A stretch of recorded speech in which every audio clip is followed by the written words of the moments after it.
Good evening, and welcome to the St. Petersburg by Night podcast network. Tonight, we present to you our Werewolf the Apocalypse chronicle, Rage Across Tampa. Welcome to another St. Pete by Night revamped production. The following is rated for mature audiences and may contain graphic themes that will be distressing to some viewers. As always, we recommend you ensure the safety and well-being of yourself and those around you at all times. Viewer discretion is advised.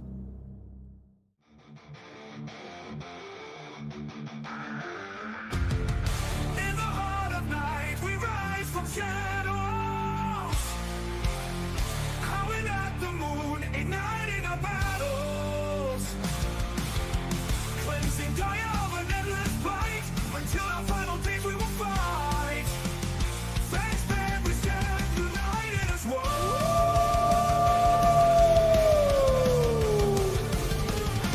Evil spirits lurking with horror and dread. Little light leads us where the brave dare tread. Glory and honor, wisdom in our hand. Together we rise, take our final stand.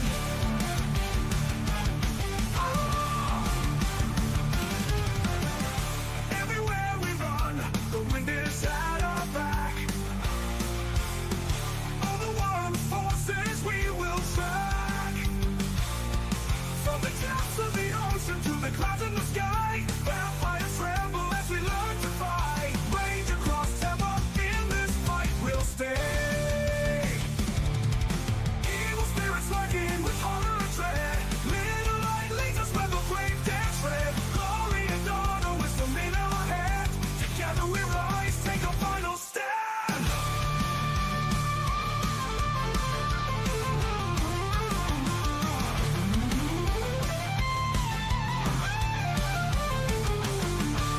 Rage across Tampa, in this fight we'll stay. Everywhere with the pack, let the night be our guide. In battles of honor, we shall never hide. Fuck will never hide.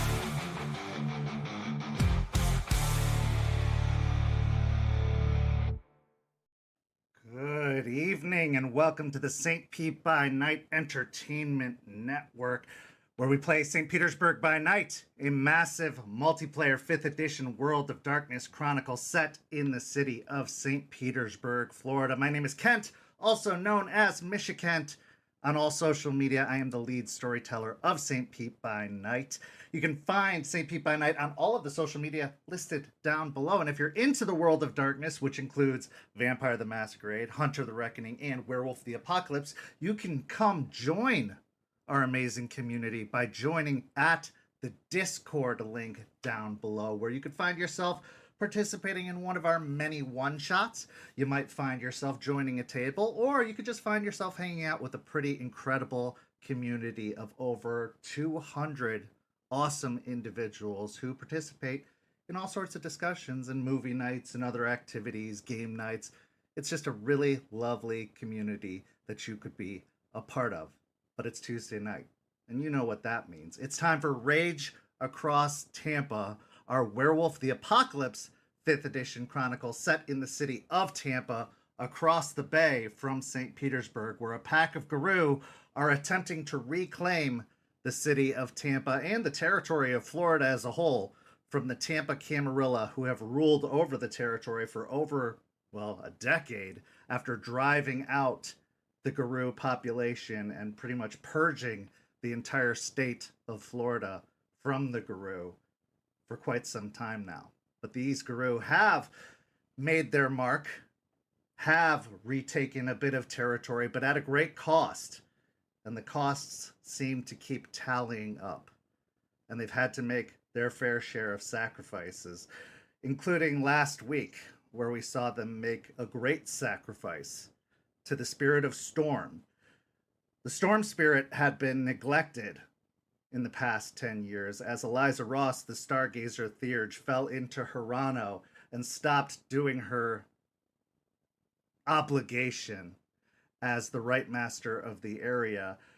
intending to the storm season, in following the rites and rituals to appease the spirits of storm and wind and water, to fulfill the obligations to make sure that the storm season could go without issue, to make sure that the balance was upkept. So the storm demanded a sacrifice of the Guru, a sacrifice from the Weaver, to make sure that it could be appeased and that the balance could be returned, or else it would bring back a righteous fury after unleashing the forces of Helene and Milton upon the area. After much debate and discussion, Aspen and the pack decided to sacrifice their cairn, a cairn that they spent the majority of the past year working on building, the cairn being the memorial gardens under the watchful eye of Grandmother Willow, an elder wild spirit, their guardian spirit, who had been maintaining the cairn that once stood as the seat of the sept of the Weeping Willow, the last sept that watched over this area 10 years ago. The pack had to watch in horror as the storm spirit completely enveloped and destroyed the cairn from the Umbra. Not only destroying all that remains of the spiritual side, but destroying Grandmother Willow herself, ripping her from the roots that she had dug so deep within the Umbra, and destroying every last branch, stick, and root, leaving a barren wasteland on the umbral side. What kind of repercussions will this mean for the pack? What kind of issues will this cause in the long run? For it wasn't just the pack that was involved in this building. It was many members of the nation as a whole that had to come together to make this Herculean effort happen. Yet it was the decision of few that brought it all crumbling down in just a moment. On top of that, Jester, after having executed her ex-boyfriend Leon, who had become a thrall of the Tampa Camarilla, had retreated within herself emotionally so deep that the spirit of Ryder, who had been visiting her, took over, acting as sort of a shield spiritually for her, keeping her protected from Banes and taking a ride along in her mind and in her body over the past few weeks. Protecting her, sure, but also taking advantage of what it was to be alive again and enjoying the fruits of that effort, while also making his presence known to the members of the pack. While this may be fine in the short term, the pack feels the loss of Jester's presence and her voice, especially when the decision had to be made as to the sacrifice of the cairn. Now it comes time that she is really missed, and she must be returned. It takes time to heal, certainly, but when is it too much time? A galliard is necessary for a pack to be whole, because the galliards not just write the stories, not just tell the stories, they are a part of that story for that story to be told. For tonight's story, I couldn't tell it alone. We have to have a pretty amazing cast of characters to make that happen. And I have the honor of having the most amazing cast of characters to help me tell it. So, players, introduce yourselves, if you please. Hey everybody, my name's Preston. I play Aiden Goodspeed, the Arun of the Galestalkers. Hi, everybody. I'm Champ, Champagne, deadly and unpredictable little person, whatever you want to call me, and I'll be playing Aspen Weiss, Philodox of the Silverfangs. Hi everybody, I'm Noree, and I'll be playing Malicious Jester, currently known as Ryder Jester, the Black Fury Galliard. Everybody, I'm Walks, and I will be playing Lucas Shaw, the Ragabash of the Shadow Lords. So, players, you heard that recap of everything that's happened so far. We're in a bit of a pickle, so to say, as you find yourselves without a home, at least spiritually, after this most recent sacrifice. And you find yourselves without a galliard, at least for the moment, in terms of spirit, as now you have an abundance of Aruns in the area, spiritually speaking, with Aiden, Charles, and the spirit of Ryder now all present in the area. Our story, however, begins tonight, the next day after the destruction of the cairn, after the storm took its sacrifice. Aiden, it is about, I would say, 3 a.m. Early in the morning. And it was a rough night to begin with when you are woken up by a phone call. Now, do you usually keep your phone on vibrate, or do you turn on the ringer when you go to sleep? It used to sit on vibrate till a recent event and was given some good counsel by another Arun to always keep his phone on ring. Okay. So, trying to sleep was hard at first. You found yourself kind of restless after everything that you witnessed, and after that aggravated willpower damage you took. It was really hard to find yourself falling asleep that night. But eventually, exhaustion overtook you and you did fall asleep, but it wasn't for very long before the ringer goes off on your phone. Rolling over, looking at the phone, you see that it is Terrance calling.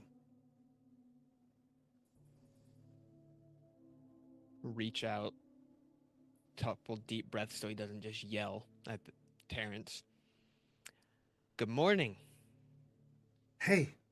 Oh God. I'm glad you're okay. Are you all right? Is everything Aiden? Are you okay? I'm good. It's early. Are you okay? Yeah.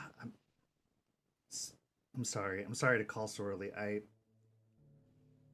felt something. Are you sure everything's all right?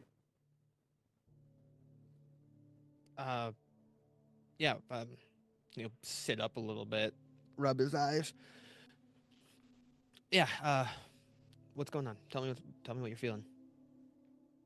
Well, I don't know. I've always, ever since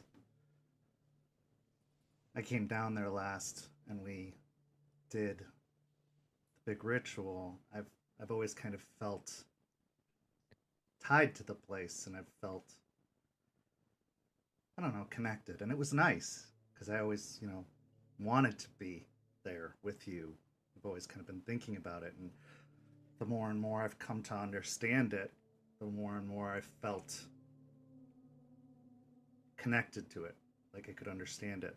And something happened last night. I got a really sickly feeling, and then a really strong headache, and then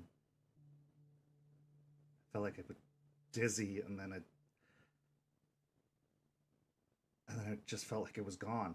And I had to reach out to you. I had to make sure you were okay, that everybody was okay down there, because I've never felt anything like that before.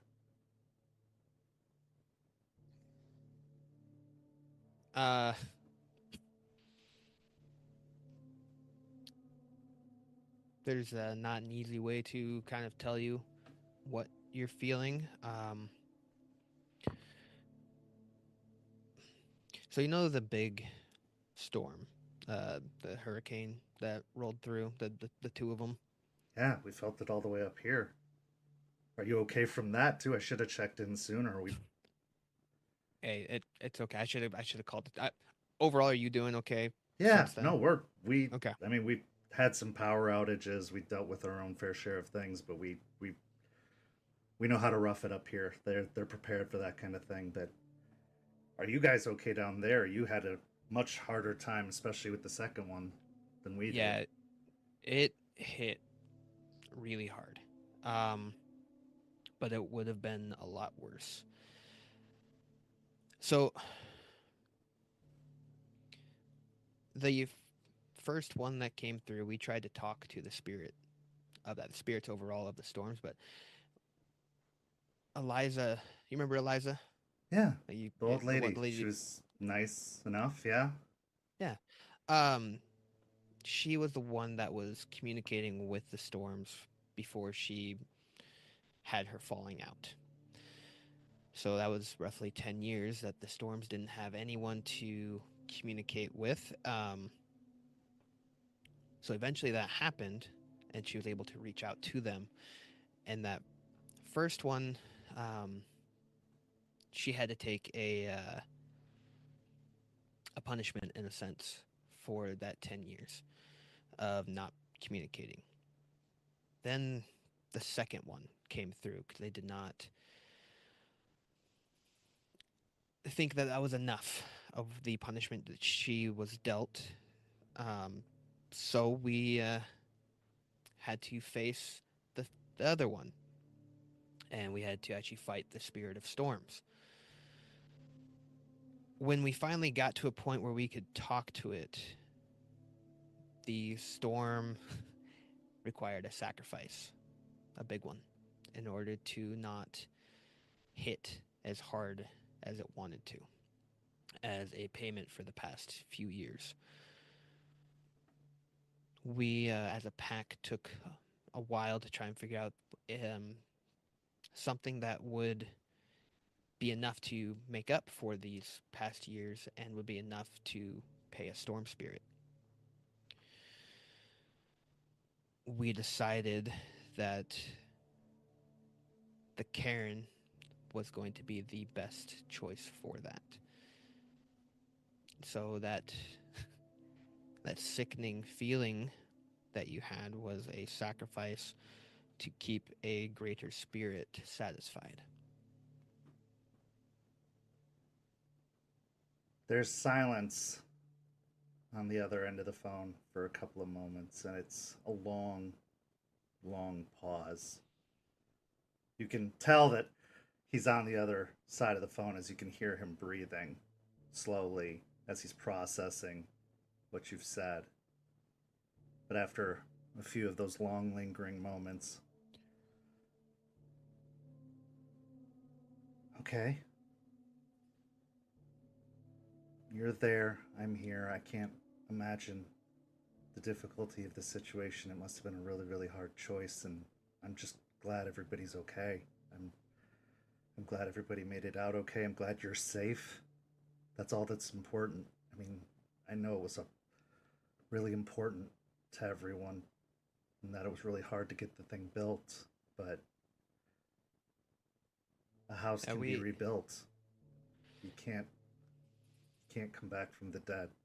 So I'm just glad you're safe, and I'm glad everybody's okay, and we'll figure out the rest. And if you need a place to stay, or if you're having a hard time, I'm sure we've got space up here if you guys need to fall back somewhere. But must have been a really hard choice. It took a while to decide on what to choose. We were going back and forth on a lot of different things, but to try and make up for 10 years, it had to be something big in order to appease that spirit. There are some talks that we'll just fight the spirit every year. You don't want to do that. I love a good fight. Fighting spirits is not really my forte, though. Well, those spirits, the spirit of storm, especially a storm like that is a strong spirit. And I've learned a lot about those kinds of spirits, and they don't get less strong. If anything, they get stronger. And with the way things have been, especially in the state of the world and the unpredictability of climate and climate change, they're only getting more chaotic and more strong and more unpredictable. And I mean, they're dealing with forces that we don't ever even understand. And as far as I can tell, the worm influence on them is getting even more chaotic and out of control, and so you don't know what you'd be up against next year or the year after that. And I'm glad you had to make a tough choice, and I think all things considered, not knowing all the choices in front of you, you made the one you had to. Yeah. Well, and it was a hard one because yeah, we worked really hard to get there, almost a year building up to this point, and all those people that came by and they helped do that, and now it's just gone. Grandmother Willow, the spirit that was there, she's gone too. So, but we're not leaving this place. The fight is still too important here, and we're working on getting other things ironed out, getting things figured out for what's going on here. But if the the time does come where they all need an area to fall back to, I'll let them know. Then just give you a call. What do you mean they? We, well, they as in I'll let them know, as in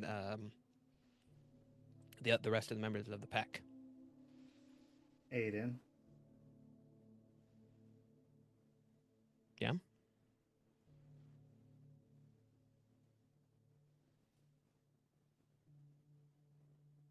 I was pretty emotionally intuitive even before I was at the urge. And I know that you were born among wolves, but I know that wolves say what they mean. What do you mean, they?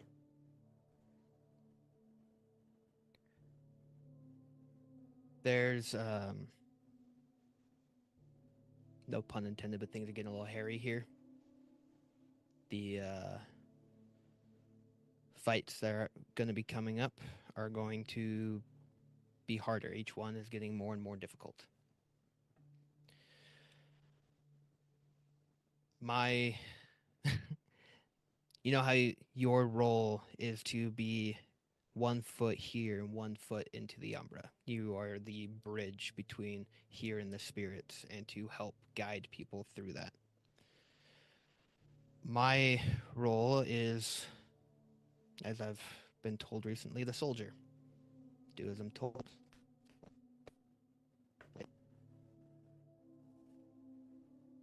There will be a time in the future, I don't know how near or far that's going to be, but I'm not going to be here. But the pack will make sure that they make it.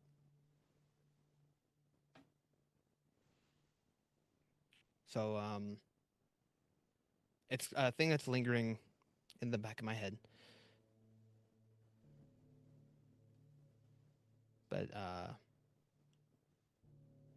yeah. I've learned a lot being up here about the roles. And you're right. You are the Arun. You're the battering ram. First one in, last one out. The tank, the bulldozer. And I understand what that means.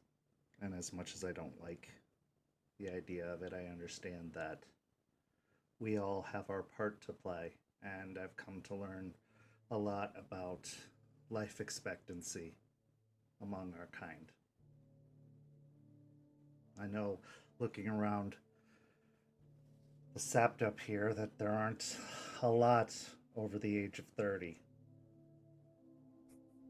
Very few even over the age of 40. And that doesn't say much for living a good long life. And yeah, it's ambitious to hope for that. But I also know that the energy you put out into the universe is the energy the universe is going to give back to you.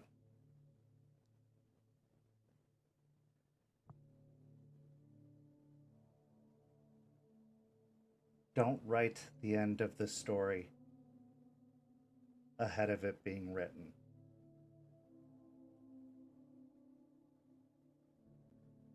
You seem to think you know the ending already.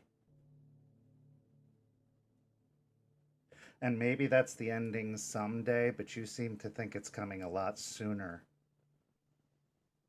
than it should. Why do you think that? There's I've talked to I think a reliable source who gave me an insight to things that are to come. Had another person say that these things like to play tricks on a rune. You talk to a spirit and then you talk to another Arun. I get it. Yeah, that's that's exactly how that happened.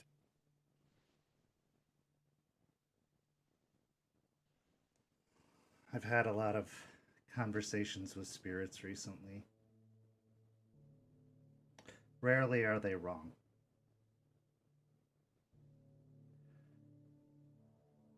But I can tell you this. Rarely do they tell you the whole story either. Mostly because they can't.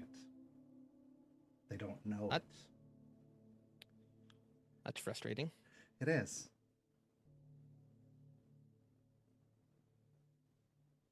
They're not wrong,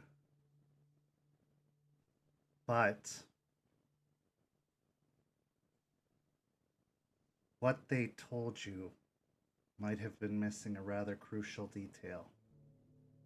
When? Were they talking about soon? Or were they talking about a long time from now? Very vague, near future. Fights In to the come. in the eyes of spirits, the near future could be a decade from now. Time works differently for them.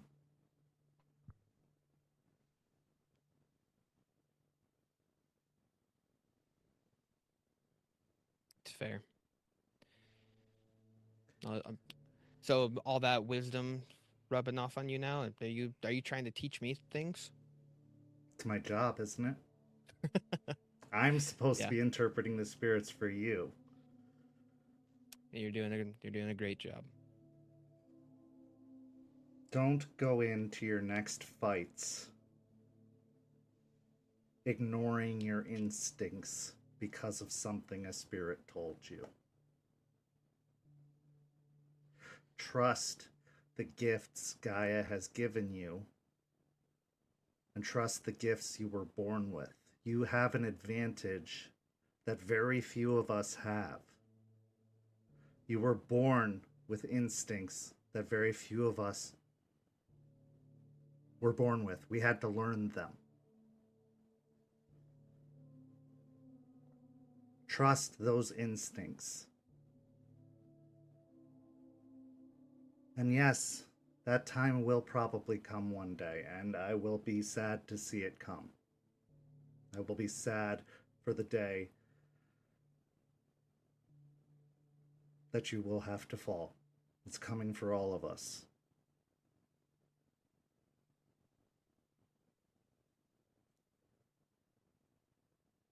But I believe that it's a long way still. You are much more capable than you think.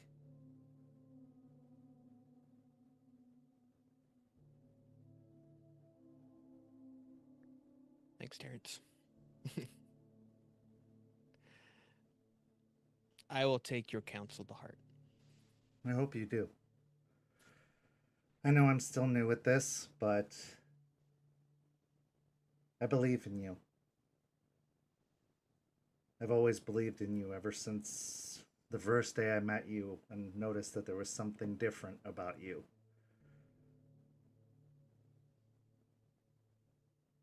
Little did I know how different it was and how different it would make things for me, but I'm glad that it did. You changed my life.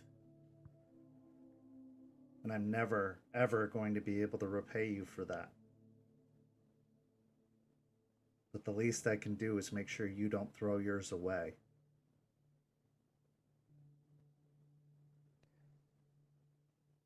A payment you can do if one was needed, which you don't, but you just keep doing the work.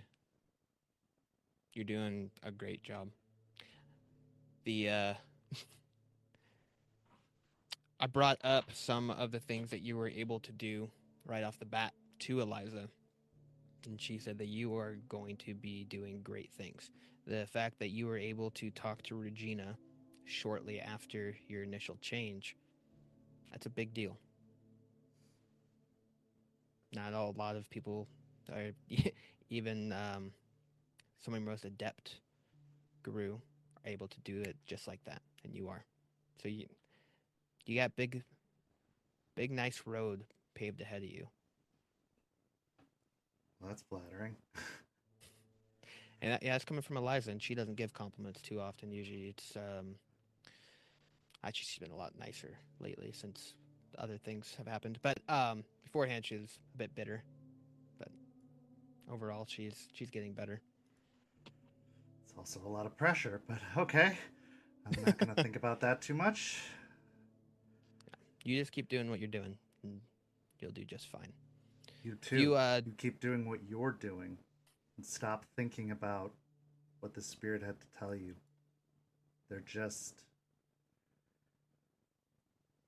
There's a reason they had to tell you that. I don't know what it is. I wasn't there, but you have to remember that they work on a different agenda or schedule than we do.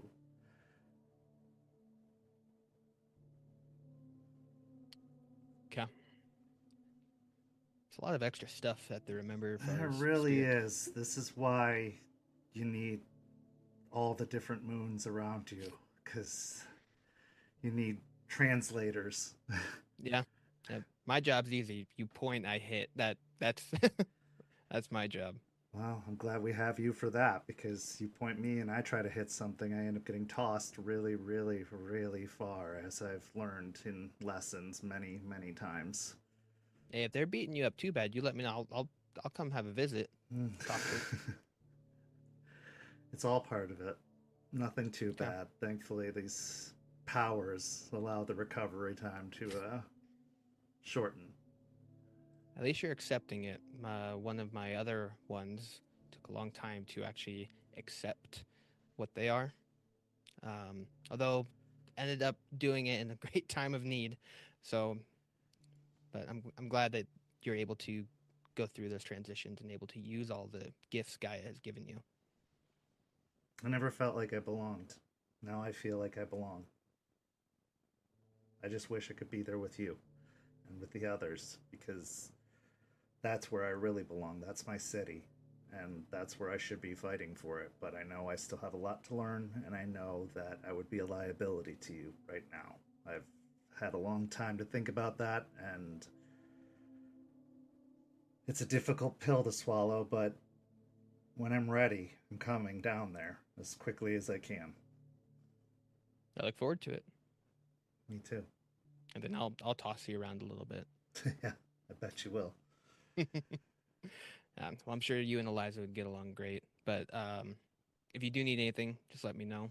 Well, I'll try and be better about communication with you. I know it's been a little bit, but hurricanes. same.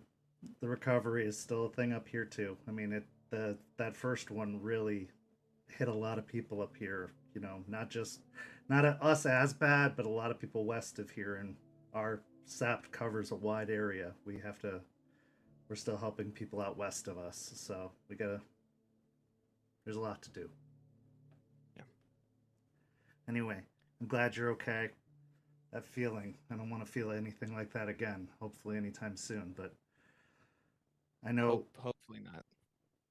I know it was a difficult decision. I'm sorry you had to make it, but I trust that it was the right one. It was made under some very big words that were said. So I I feel like it was the right one. Yeah.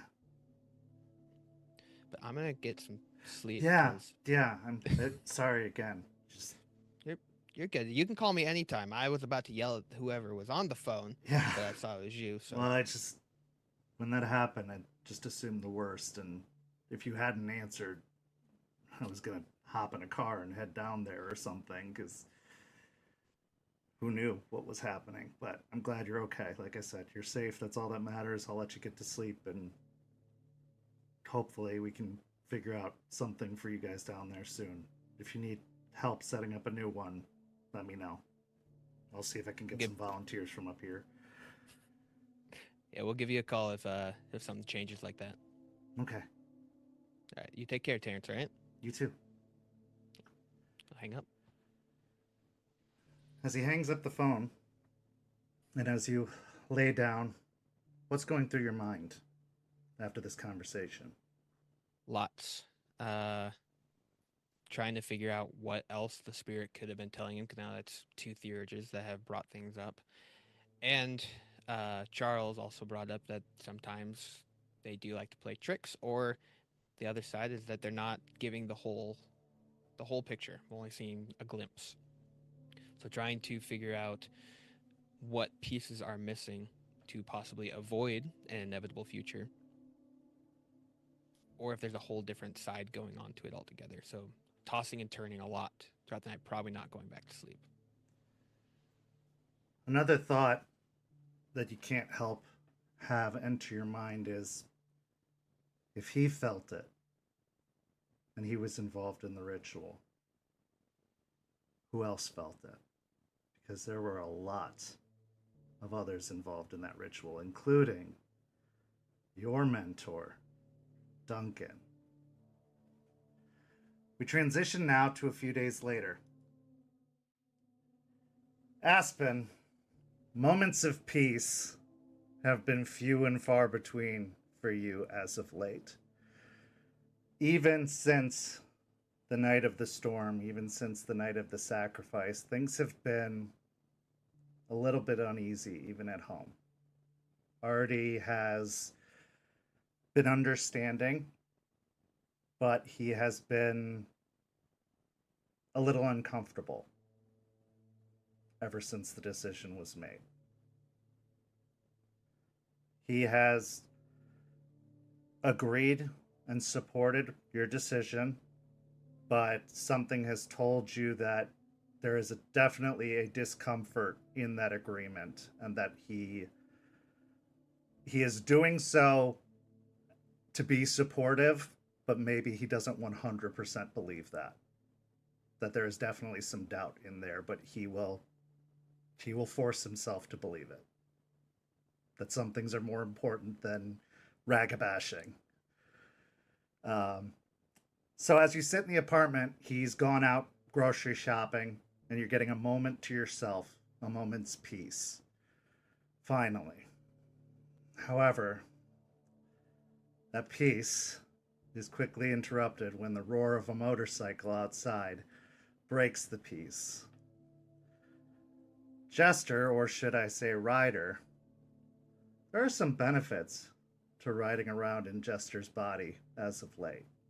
Smoking, drinking, those pleasures that you've missed ever since you've been dead. That's been great. Getting to breathe again, that's been great. Getting to ride the motorcycle again. You don't get to really enjoy it as much when you're in your spiritual form. You just get to watch Jester enjoy it.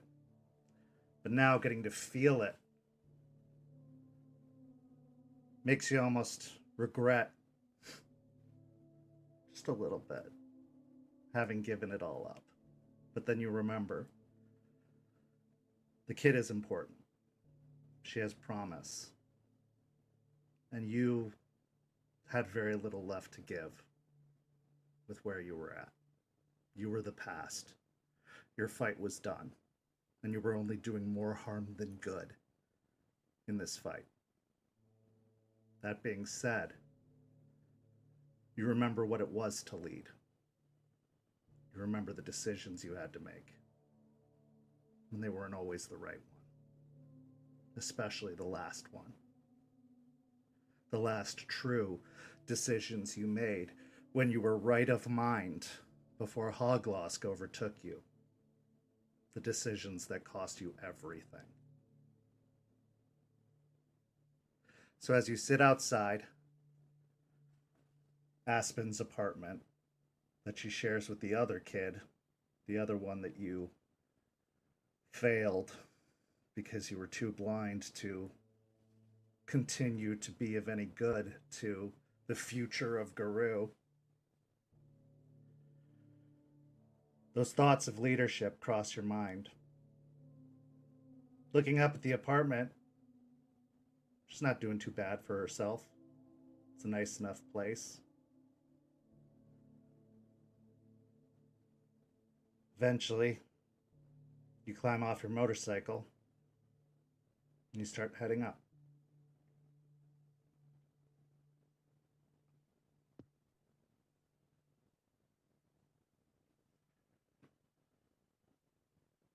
After Check for a doorbell.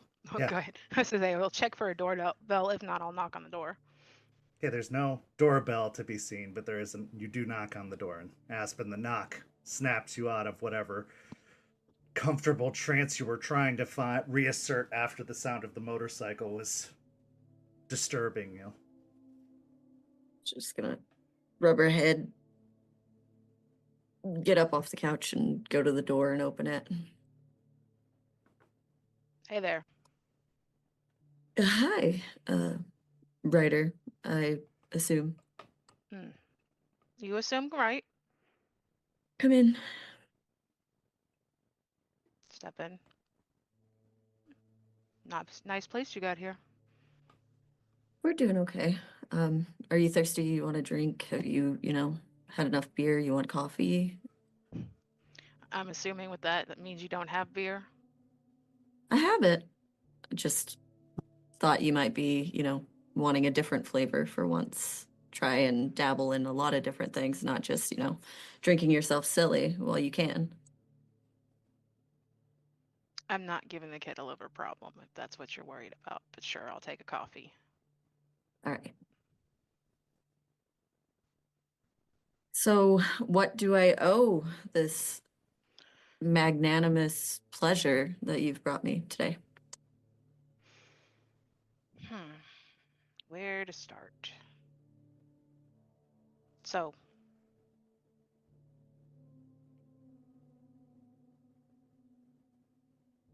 I suppose with I'm sorry.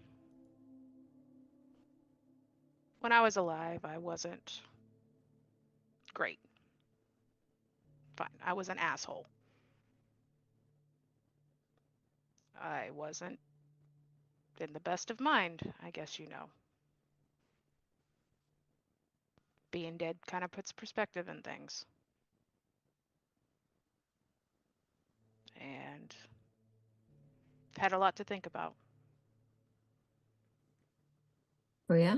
And she'll come out with 2 cups of coffee and put them down on the coffee table, sit next to him. Yeah.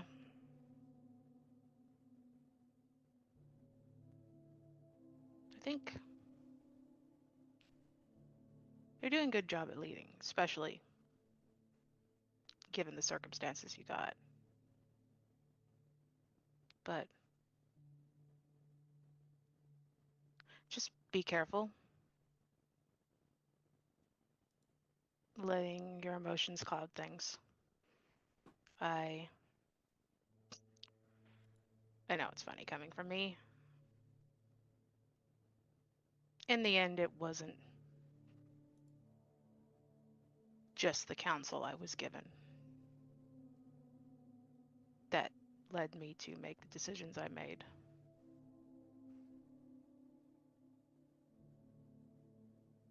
I hesitated in pushing forward because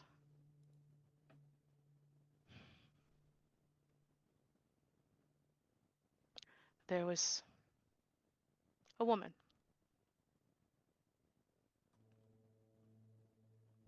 and I didn't want her to die. It's funny because in the end it happened anyways.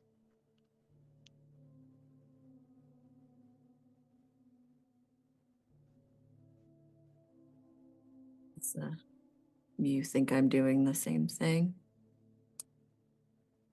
I don't know. I can't rightly tell. I don't know all the decisions you made. Just, I don't want you to fall into the same holes I fell.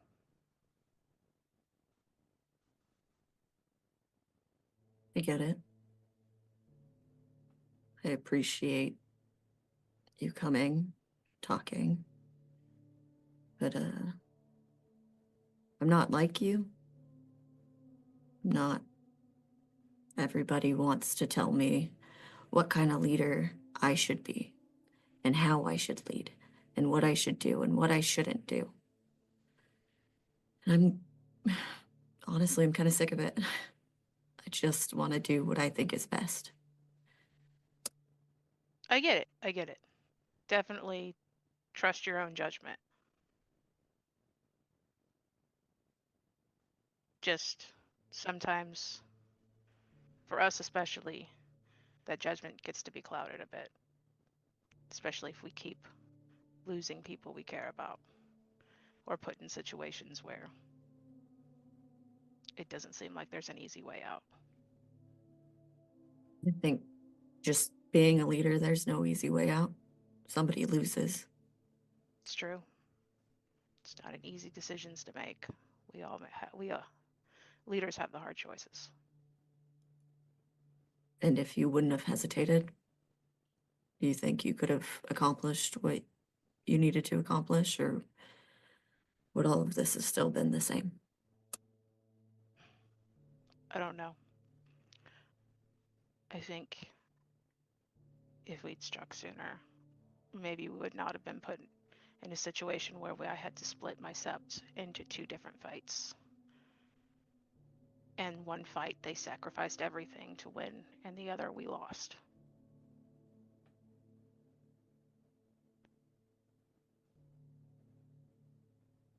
Not to mention, half my Caern abandoned me for that decision in that crucial moment.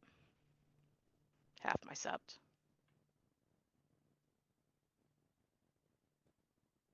Sounds like, I don't know, it sounds like no matter what, you've got a shitty choice to make. Yeah. I guess that's our life. Yep.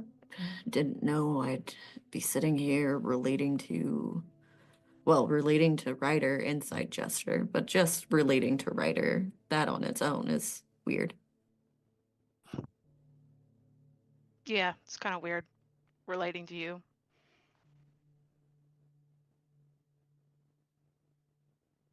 I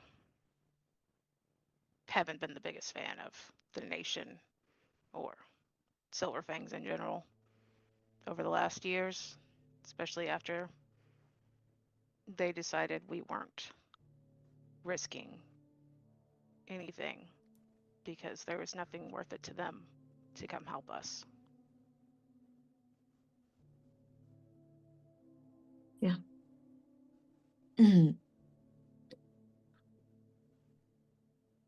Hey, Ryder. Not to get all, I don't know, gushy with you or anything. I did want to save you, you know. I know. I think she said that. Yeah, she likes to tell all the stories. She likes to talk. Yeah. It's when she doesn't talk that I get the most uncomfortable. There's something wrong then. Yeah, she hasn't done a lot of that lately.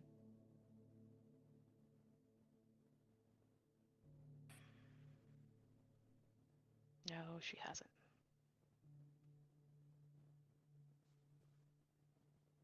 Do you get to talk to her in there? Do you guys still chat? Before this, yeah, a bit. Now, I still try to reach her, but I can't.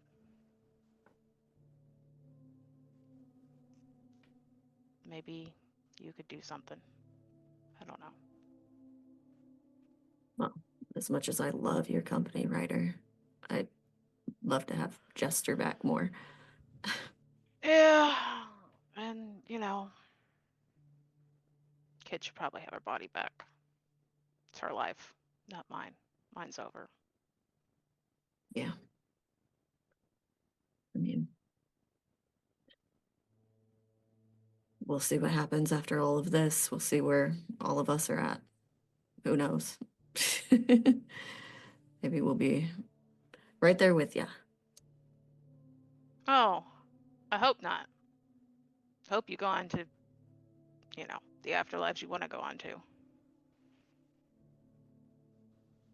Well, hopefully we all survive, right? That's the That's the that's best the hope. option. What is something you want to see if we can thrive here?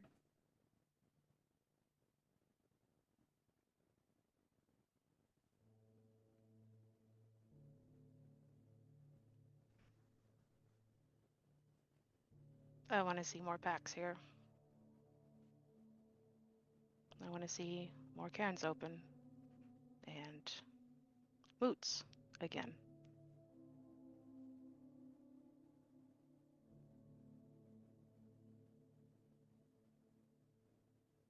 You think I made the right choice?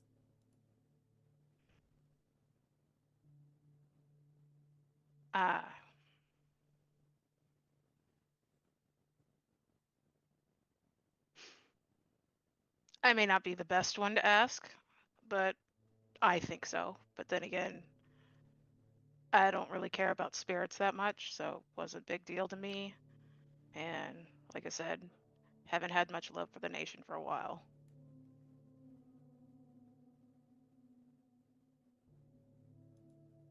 But Well, maybe your boy had a point. Just maybe something to consider. I can use all the reassurance I can get at this point, so I appreciate that. Yeah, I mean, you pointed out it would have come back, maybe destroyed more in the city than we could have fixed. Maybe brought more Banes in, more nasties. So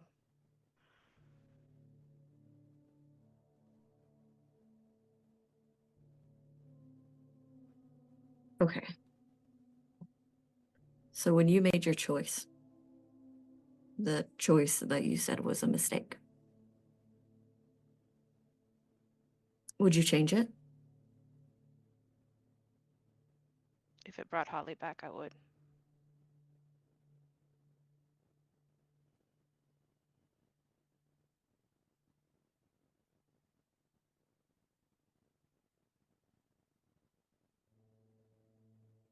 Fair point.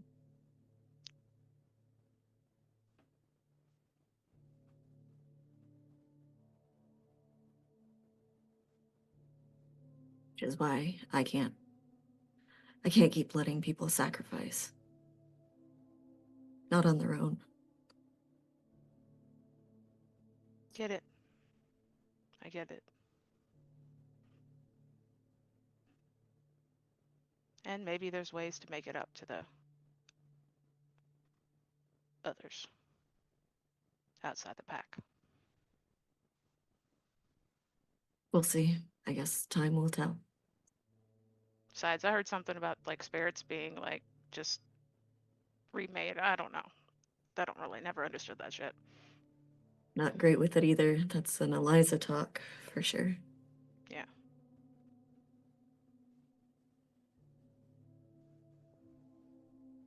You doing okay on that side? Yeah. I'm all right.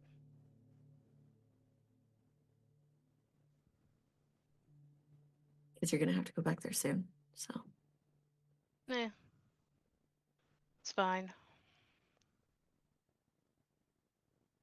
kid keeps me company. Or I keep her company. It's weird. Mutually beneficial, I guess. Yeah, something like that.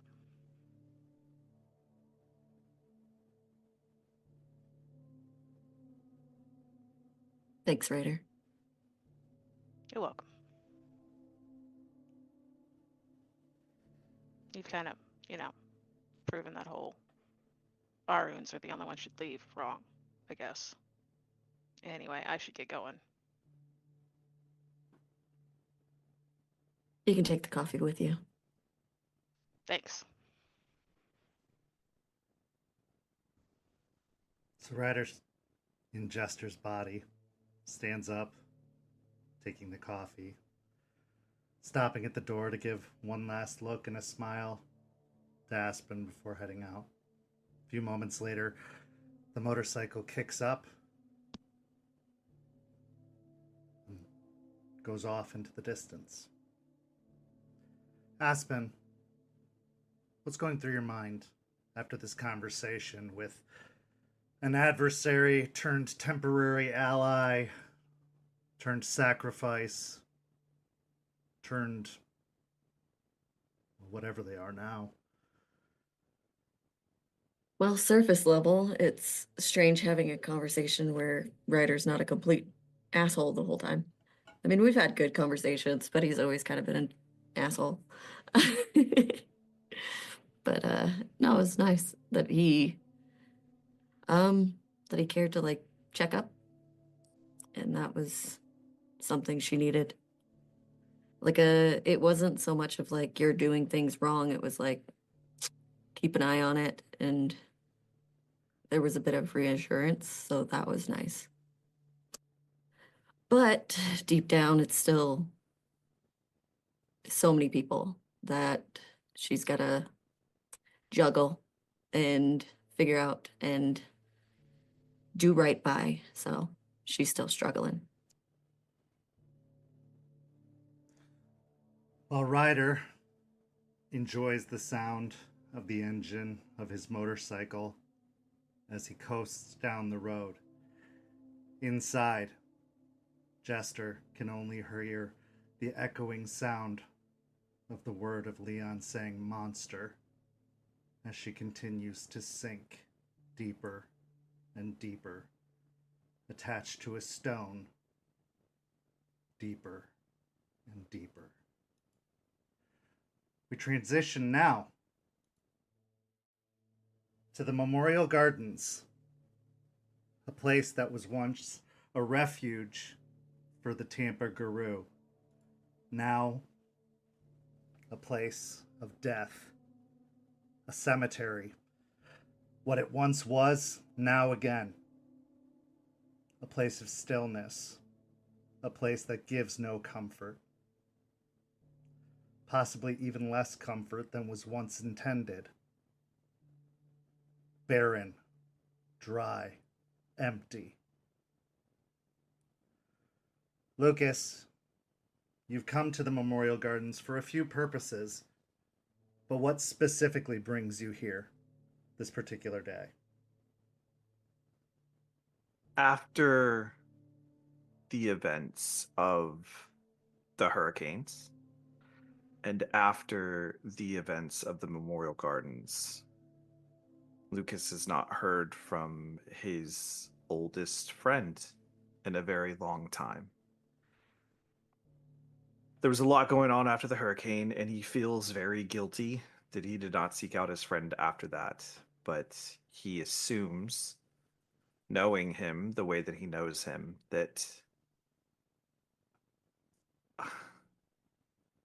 he's going to try to pick a carcass clean. And if there's anything left here, he'll probably find him here. Okay. So as you're moving through the Memorial Gardens, where specifically would you like to begin your search? Well, I'll get out of the truck and I'll grab one of my sling bags and a pair of pruning shears. And the first place I'm going to go over to is the fountain outside the main office where I initially deposited that seed when I first got here. And any of the more commonly known as cow's bane blooms that are there, I'm going to start snipping those and putting them into the bag. Okay. Give me a intelligence and what did we use? Science for your botany, I believe, is what we used. Yes, with the specialty in body, yeah. Okay. Yeah, let's use that. Rage 2. Rage 2. Yep, we're going to stay at Rage 2 until this season is over.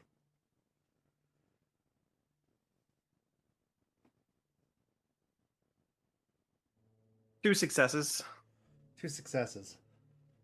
As you dig down into the water of the fountain, attempting to kind of reach for the plant, which you know has started to grow up the side of the fountain, you reach for the vines, and as you start to grab at one of the blooms, it's very brittle and breaks off in your hand. You reach for another and attempt to harvest it, and it too just crumbles away, almost like ashen in your hand. You have theories, but nothing concrete. You can try and roll an intelligence and occult to try and postulate on what may be the source of this. Though science is telling you there's no clear reasoning. Maybe the storm could be to blame, as it did cause a lot of upheaval, a lot of change, but even the botanical gardens didn't experience too much issue with, they did have cross-pollination that they were concerned about, but nothing that would have been overly damaging to their growth. 3 successes on an intelligence and occult. The spirits were really important in nurturing this area. With them gone, and the Umbra a barren wasteland, it's likely nothing will grow here for some time. In fact, it's even more likely that anything alive here will likely die off within the next few months. The grass, the bushes, the trees, everything will likely die over time. Pull a handful of the plant out and just kind of toss it on the ground and just rub my face in frustration.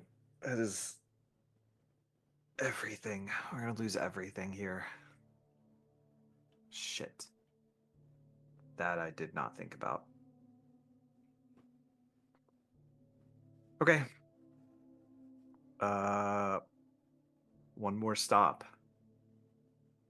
We'll see if we can salvage anything, and I'll start to head towards where Grandmother Willow was. Crossing over the fields of gravestones, eventually you make your way to the base of the gigantic willow tree, now completely devoid of any leaves whatsoever. Most of them that have fallen to the ground have since been removed because of landscaping. Groundskeepers have been tending to the grounds, mowing the grass, so all the leaves have been cleared away. She stands barren, lifeless. The tree itself seems to still be alive, but based off of what you saw with the plant, which was small, it is likely decaying from within and dying slowly. Yeah, that looks about like I thought it was going to look. Okay. Let's see what we can find here. Lucas will get down on his, pretty much on his knees and start sifting through the area around the base of the tree, looking for any remnants of any kind of seed that he might be able to find. Sure. Give me a wits and science. Botany specialty applies.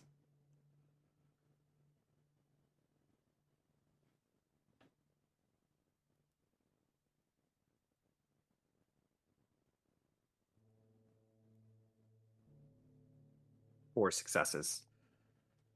Sifting around, you almost have to dig your hands into the dirt a little bit, which you find gives way very easily at first, almost pulling from the ground with very little resistance, especially at the base of the roots. As you start to pull away, especially towards the base of the tree, you start digging, and eventually the ground gives, especially in a patch near the base. Eventually, you find yourself pulling back a handful of the dirt, and inside, you find a bunch of these decaying willow leaves within the dirt.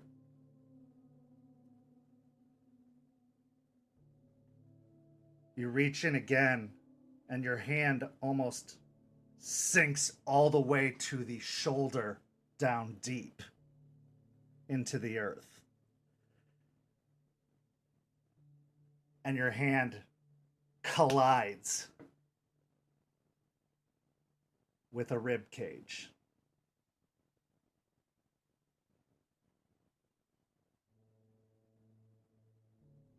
What?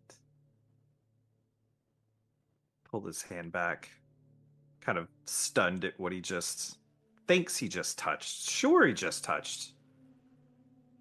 Kind of look around nervously, and we'll stick our hand back in there and see what else we can find is in there. As you're feeling around, your hand down deep in the ground, you dig around, and then eventually your hand touches something, and as it touches it, you feel a sharp burning sensation radiate up your hand, causing it to recoil backwards as you find a freshly cut wound on your hand, burning and bleeding from the incision upon your palm. Itch, what was that?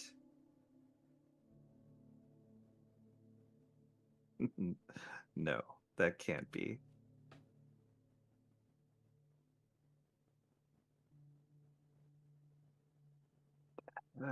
Why?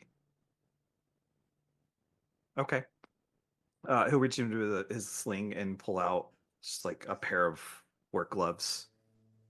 I'm gonna go back in and see if I can get a hold of whatever it was that I had my hand on again. Okay. Feeling around, you eventually do find the object protruding from the rib cage. Grabbing onto it.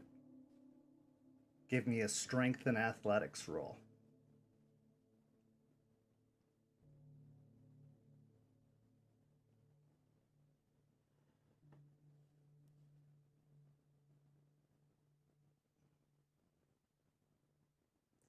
Four successes. You start to wrench and can jerk away at whatever this sharp object is until you pull your arm out from the hole in the ground, and you find yourself holding a broken remnant of a long silver blade in your hand. Dried brown, black blood clinging to the surface of the blade. Even bone fragments attached, still burned and crisped along the blade itself. He'll look at it for a second, and then his eyes will get big and he'll drop it. Be like, oh, shit. At this point, you feel the pins and needles climbing up your shoulder.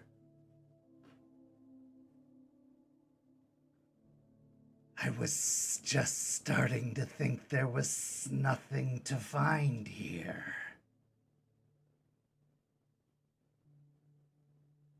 But you have the worst timing ever. Or the best. Ugh. Lucas will kneel down and pick up the piece. That's yeah, that's it. That's from the break. Jesus, she broke that off inside of him, didn't she? That's rough, buddy.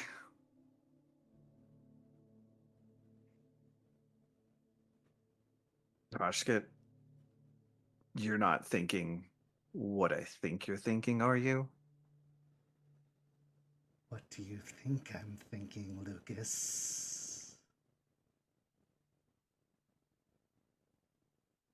What's so special about this? Why this?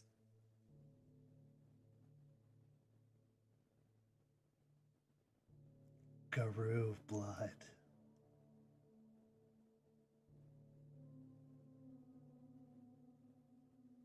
That was part of the deal, wasn't it?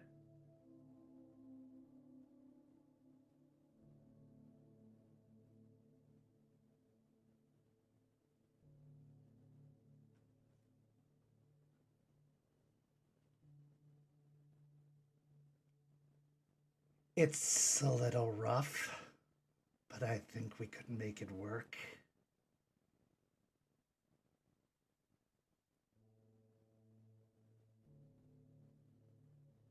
Well, he's dead. Kind of. Well, hypothetically speaking, Dead If- enough. we do this thing here. Uh, the part of him that's still left over, is that gonna have some effect on him? Who cares?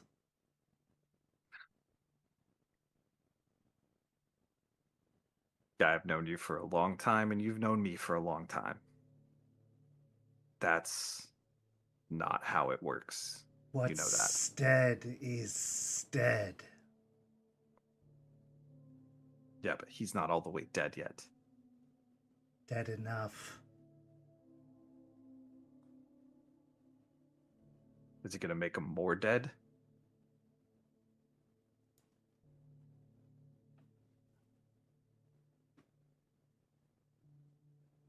Probably. Only one way to find out. I don't know everything. And, a Bane and a Ragabash walk into a bar. Yeah, I think this, bud, we're probably gonna need to hold off on that. Okay. Look, I make good on my deals, you know that. This one we might have to hold off on. Besides, who are you to judge me? You did more work than I've ever done. Look at this place. Yeah, it's You it's made real. Piney Point look like child's play. Yeah, we sure as shit did. I thought This is a I'd lot be able to get a worse. little snack from the tree. There was nothing. Not even a root or a leaf.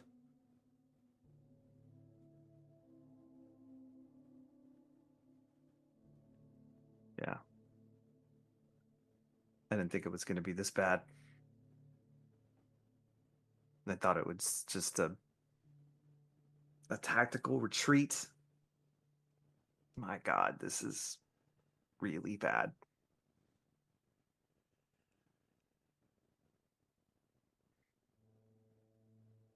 Even the worm's spirits noticed. And who can blame them?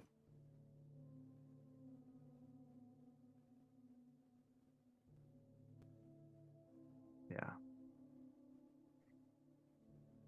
Maybe pragmatism isn't always the right approach. I don't know. I don't know anymore. This place is a shit show. Everything's sideways. I I don't know. What You the would hell am I all doing make anymore? excellent spirals. I'll tell you Ugh. that. Work like this.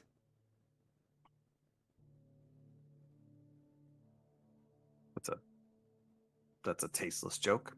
Thank you. Sorry.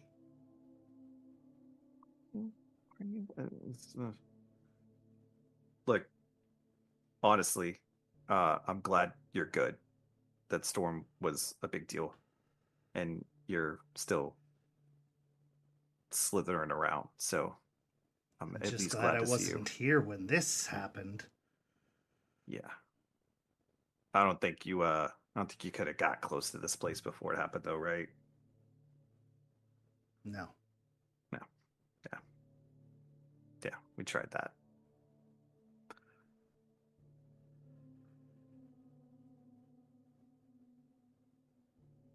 Why did you do it? Out of curiosity. Why this?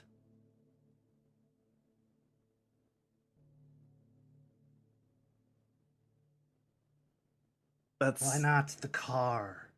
Or the sword?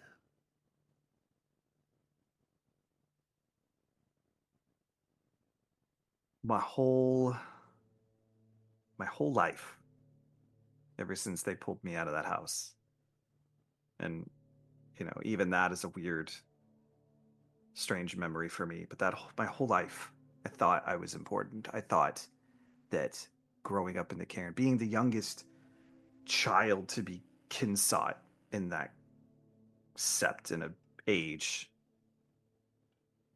I thought I had a destiny. I thought I was going to do something important. I thought I was somebody. And my change was on schedule.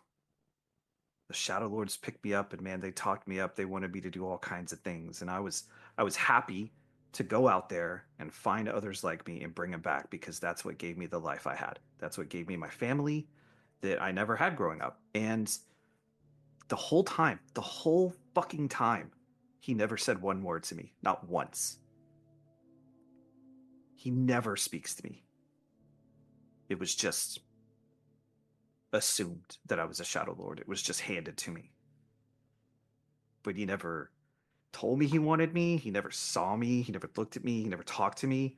And I figured if one of his kids, Storm, if I could get something, a message to him, show him that I'm willing to not take half measures, that he would pay attention to me. And he's still quiet.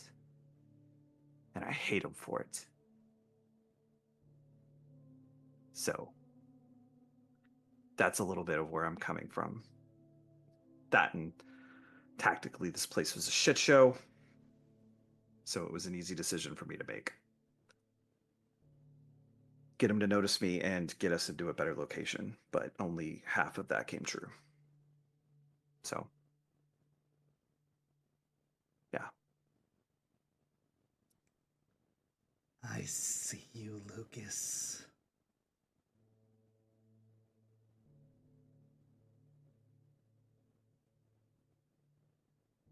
Yeah, I know.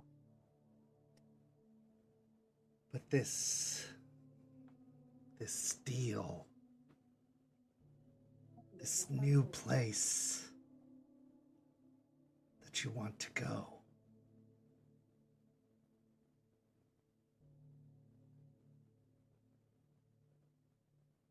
this place,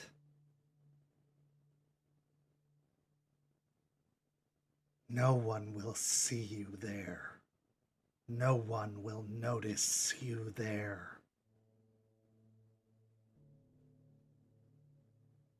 If you go there, if you become part of it, you are separate.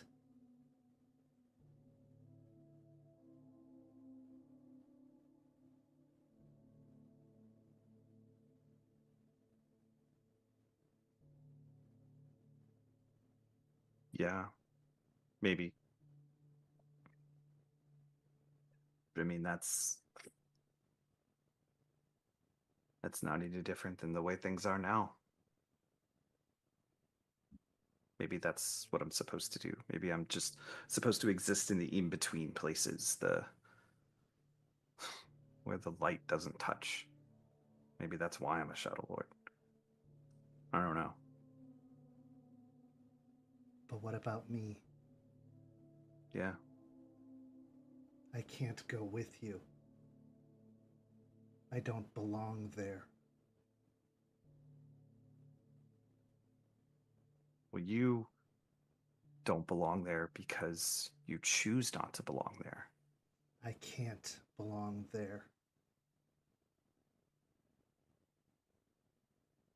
Could.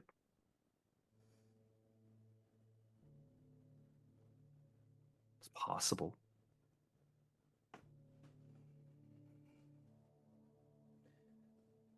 You are all parts.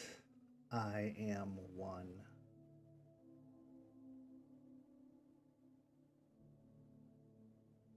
I cannot be all parts.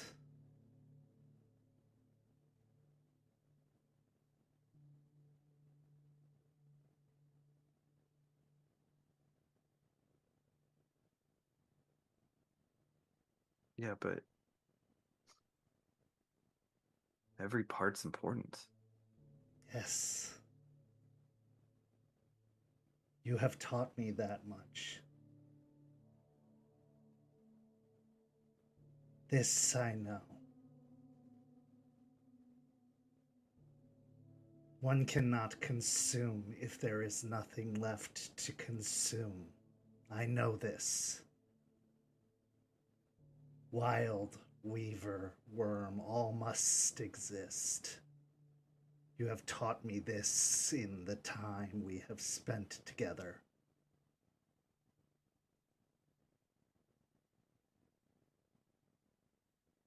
But I am but worm.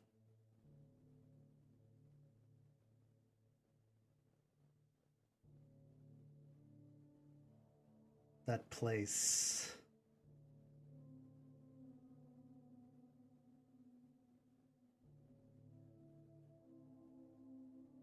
That place is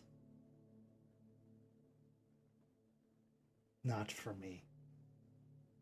Cannot be for me.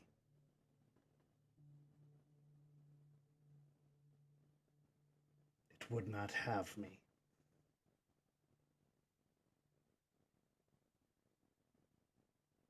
Well, I mean, fine, fine. You can say whatever you want. You know me. I'm a stubborn asshole. So I will hear your words, and I will go. Neat. We'll figure something else out because that's what I do. So I'm gonna figure something else out. And that's what we're gonna do.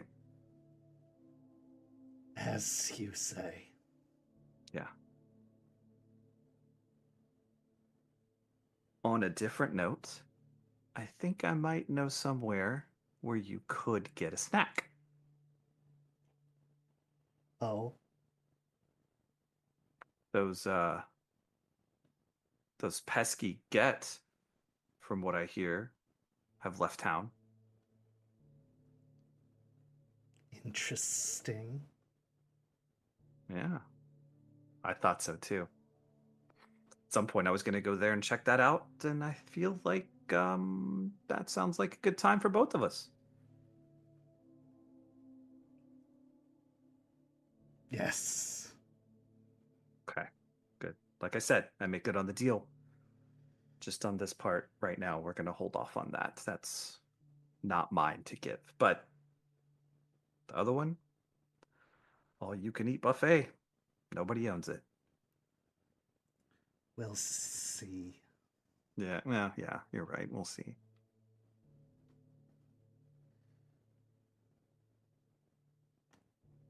A reunion of sorts. Spirit and Guru. The future undecided. Should Lucas decide to join the others in this new endeavor, this new cairn, would he be leaving Hashugut behind? For Hashugut is of the worm, one of three pieces. whereas Lucas is Guru. All three: wolf, spirit, and human. We're going to take a brief break. And when we come back in part 2, the pack is going to try to bring Jester back from the depths of despair. And Aspen is going to have a confrontation with Charles over her decision to sacrifice the Caern. St. Petersburg by Night is brought to you through collaborations with our partnered vendors: Wolfpack Dice, Ember Fox Dice, Dragon Ink Dice, Bear the Bard, Champs Tramps, Panchi Artista, and Chromatic Creations US. Links to our partnered vendors, as well as our Twitch and YouTube channels, can be found on our website, stpetebynight.com. The official theme song for St. Petersburg by Night is Vampire by Faith and Failure. You can find them at faithandfailure.com. You can follow SPbN on all socials with the hashtag StPeteByNight. If you wish to support our program, you can do so at ko-fi.com/stpetebynight to help keep the stories rolling. Welcome back. In the first half, we saw Aspen and Ryder Jester have a very interesting conversation about leadership. Aiden receive a distressed phone call from Terrance after Terrance felt a disturbance because of the Cairn's destruction. And Lucas have a reunion of sorts with Hashugut, where Hashugut explained to Lucas that if Lucas goes to the new Cairn, Hashugut may not be able to follow. But Lucas also discovered the broken piece of Ryder's clave deep within the ground, where Ryder is buried at the base of the tree that was Grandmother Willow. Now, in the second half, we find ourselves several days later at Greer's storage complex, the place where Eliza and Chloe and the RVs have been taking up refuge for some time.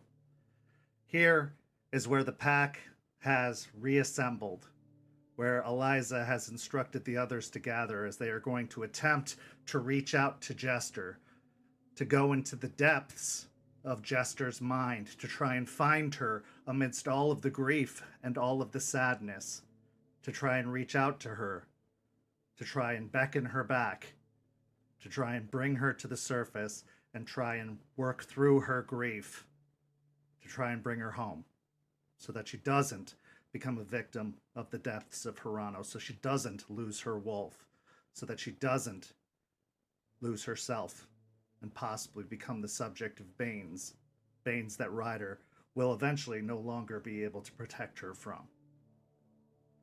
So as we start our scene, we are in the storage complex, in one of the storage units which has been prepared for this very occasion. Most of the unit has been cleared out.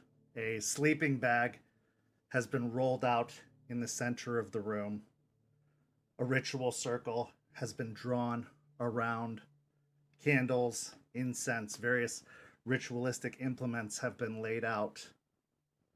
And as Eliza has everyone gathered, including Ryder in Jester's body, she explains, "Well, it's been some time now, and I'm afraid any attempts to contact Jester have not worked. She has not even made any attempt to try and come out. And while it has been quite a pleasure seeing you again, Ryder, I'm sure. we need to try and reach her. If this goes on too much longer, I fear that Harano will take her, and she may not come back. I dare say the damage that could be done could be irreversible if she continues to let this go on much longer. Now, I have some working theories, some things we could try to do, but the first thing I would like to attempt is a dream walk. I would call upon the spirits of dreams to enter into her mind, to seek her out, and with our voices and our messages to her, reach out to her, calling her back, creating a path of sorts for her to follow, to bring her to the surface, to hear us, to hear our words, to make sure they reach her wherever she is inside her subconscious, to beckon her out. If that doesn't work, I'll take it a step further and attempt to venture in myself. It's a much more dangerous practice and one that I would prefer not to undertake, but if it was necessary, I could attempt it, but it could be much more problematic for us both in considering everything that we have undertaken so far.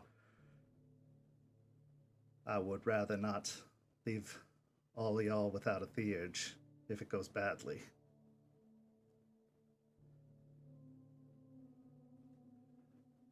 Any thoughts, questions on the matter before we begin? Do I just need to leave? No, not at first. What I'm going to have you do is lie here, and then I am going to nudge you out of a sort, but I will not do so overly forceful like, just enough to vacate her mind long enough to allow the dream spirits in. If they are successful in beckoning her out, it will only be a matter of moments before she returns. To her, it might seem like quite some time. To the rest of us, it will only be moments. If she does not return, the force shouldn't be enough to keep you out. You should be able to return and take that space before any Banes are able to find their way in. We should be able to protect her and preserve her. However, if she does return, you will resume your rightful place as her ride-along partner. Got it.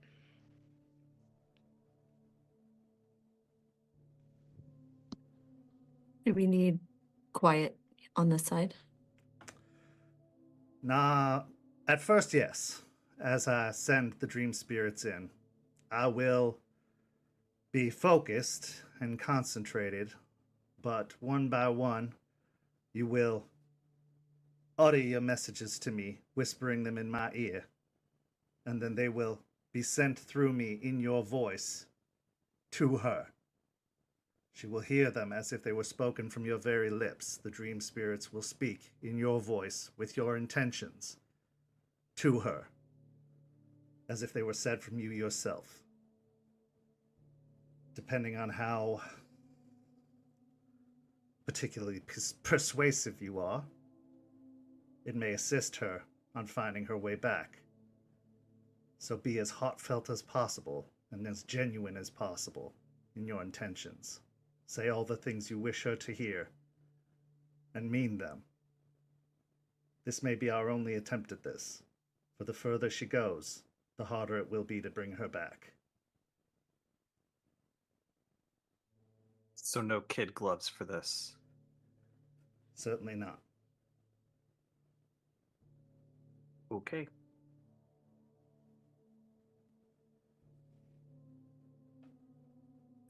Anything we need to be watching out for while this is going on? Or, I don't know, like sometimes it attracts different things when spirits are involved. No, I don't believe this will attract any particular issues. I have made the proper precautions. I've been preparing this place for some time in the event that something like this were to occur. As I said, the absence of Ryder's presence within her mind will be very brief, momentary at best. It shouldn't attract any particular presences, so there should be no need to be on high alert. Just focus your intentions towards Jester and make sure that your desire to have her back is fully impressed upon her. We are her lifeline of a sorts at this moment. I will only be getting a brief glimpse of what it is she's experiencing, and that will only give me a vague idea of what it is she's going through. Okay. Very good. She grabs a cushion that she's obviously taken from one of the seat benches in the RV and sets it down at the head of the sleeping bag and sits down upon it, crossing her legs, and then gestures to the sleeping bag. Ryder, if you please. Sit down. Big sigh. Lay back.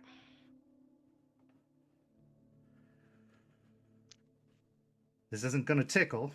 It's not going to feel very pleasant at first for you, but I assure you it will be quick.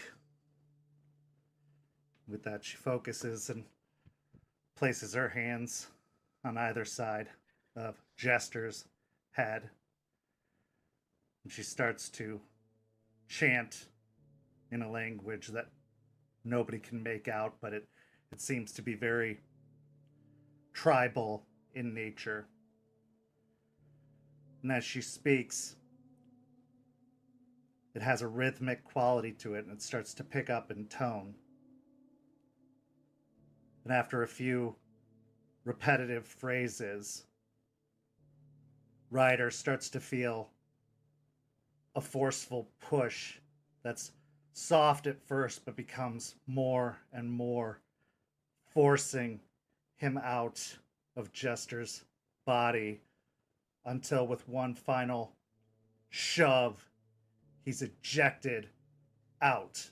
Not in a way that any of you can physically detect, but you see her body, which is kind of a little tensed up and rigid, suddenly relax and melt into a fully unconscious state onto the sleeping bag. After a few moments, Eliza kind of lifts her head, which has gone slack to the side, up again. Give me a few moments, and then one at a time, we will start whispering in my ear. I will gesture for you to do so when the time is right. She starts a new chant. Different words, different rhythm. Jester, you don't know how long you've been sinking. Could have been days, months. You remember when everything went black. You remember when there was no sound. You remember the cut, the splash of blood. You remember the faint, muffled voice and the dying light of the headlights. And then there was just the sinking. The stone and the chain attached to your wrist, pulling you deeper and deeper, down and down. There was no air to be had in your lungs, but you weren't suffocating, you weren't drowning. If you could scream, it was silent. There was no water filling your lungs, but you were sinking nonetheless, deeper and deeper. Bubbles would rise, and in those bubbles, all around you, were just the voices and the faces of your failures. Leon calling you a monster, telling you of your betrayal, that the monsters that took him in didn't lie to him about what they were, while you did. Aspen calling you selfish. Chloe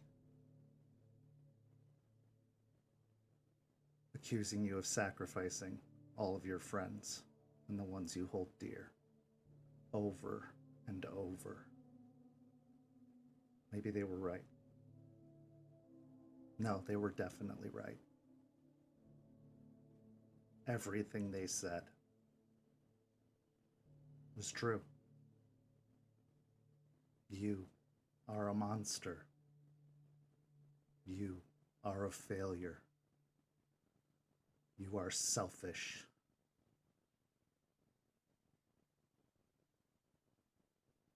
You sink deeper and deeper into the endless well where there appears to be no bottom and there's no light at the surface up above, just the echoing deep.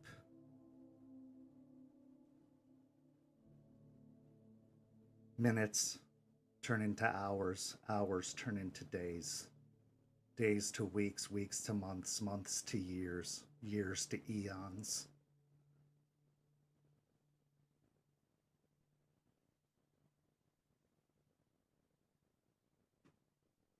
But then there's another noise that breaks the repetitive pattern. Muffled at first, like a splash from up above, as if it disturbed the stillness of the surface of the water that seems like high above a distance you can't even recognize. You try to look up behind you, but at first there's only darkness. Until a soft, radiating glow, like a falling star, comes moving down through the endless dark. Down, down through the deep.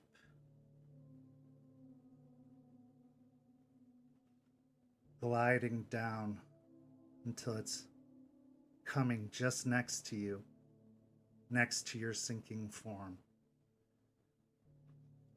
And in that soft glow, you see Eliza. Not sinking, but swimming. Or floating down next to you.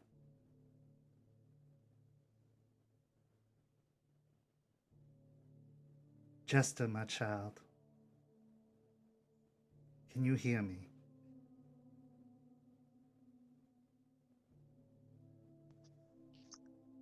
Going to reach out the hand that isn't chained towards the light. You reach, and as you try to reach, roll me a composure and resolve. However, I want you to take a -3 dice to the pool. Okay. No rage? No rage.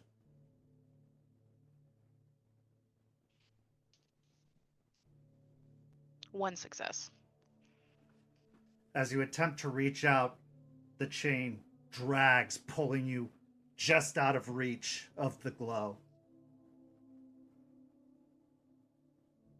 Jester, can you hear me?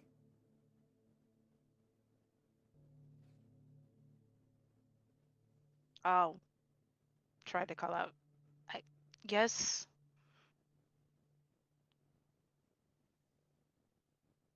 I hear you. Speak to me. I can see you, but I can't reach you. Yes, you can. No, it's pulling me down too far. It's too heavy.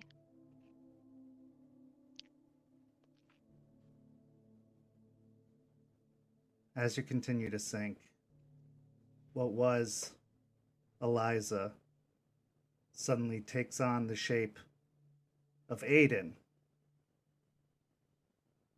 Aiden, Eliza kind of gestures to you, calling you, pulling you close as you whisper in her ear, say what you wish to say, and then make a roll of your choosing to try and beckon Jester back.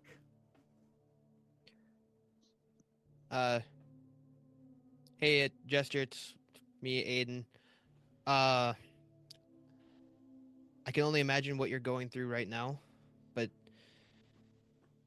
if it's a struggle, you're not one to lie down and just take it. You've had life beat you over and over and over again, and each time you stand up and you keep fighting. And you've talked about your patron and how you are able to break through hard barriers. This is the hardest one that you've had to go through, and you're the only one that can break through it. So this is the time to fight. So get up, rub some dirt in it, and let's go. Is that it? I think I did it. All right, Aiden, make me a charisma and persuasion roll. Or leadership. I'll give you a choice of those two.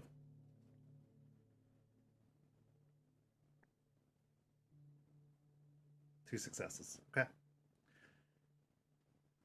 As you continue to sink, the glowing form then shifts to the face and form of Lucas. Lucas, you step up next to Eliza and speak into her ear. Hey, killer. Like, I was gonna be real mad at you. You know, I was gonna be a shit. Hell, I'm probably gonna be a shit anyway, but I started thinking about it, and I realized that we're not different. I may be really the only person here that knows exactly how you feel right now. I had to take a thing that I loved, wasn't the same as you, and I had to do the same thing. And then after I did that, everything I loved and valued and wanted was gone. And I drove all over the place after that, in the dark, in the light, in the dark, by myself, talking to no one, not even listening to the fucking radio. And I didn't think I would ever stop driving. I didn't think I would ever find a place. I didn't think that anything would ever happen. But I did. And I don't want to be this shitty self-help story, but there's one thing I know about you is you're stone cold. Whether you realize it or not, you've never backed down from a single fucking thing. I've never seen you once back down from anything. And you think this is going to get better and I'm not going to fucking bullshit you, it's not. It's just going to become part of you. So, I'll make a deal with you. You get out of this shit, and I won't burn this whole fucking thing down. Because I can't do any of this shit without you around. Because I cannot stand the idea of losing a friend right now. And I'm serious. You know I will. I'll burn this whole shit down. From the inside out. Just to see what color it looks like. So get up. And get fucking moving. We have work to do. Don't you leave me in this shit by myself. Give me a manipulation and persuasion or intimidation, depending on your choice, because I think both would apply. I will take that intimidation, and can I use my boon for that? I believe so, yes. Excellent.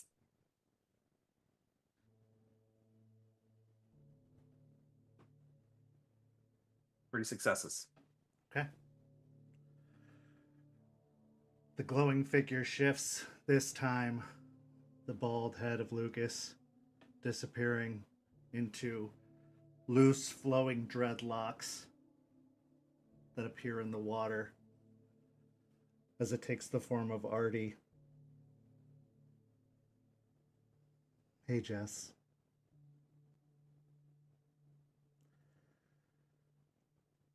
Lucas thinks he's the only one who understands where you are.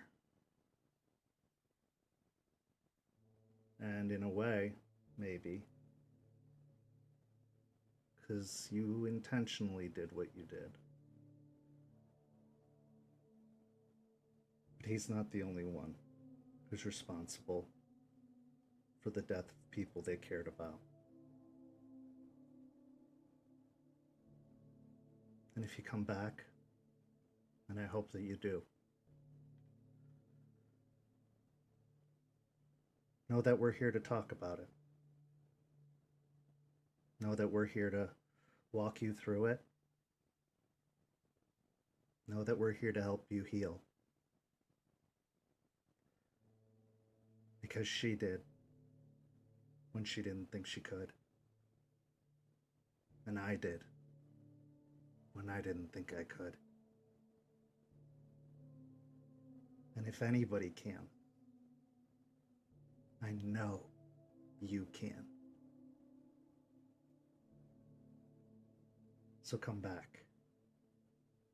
Because we need you. We need you really bad.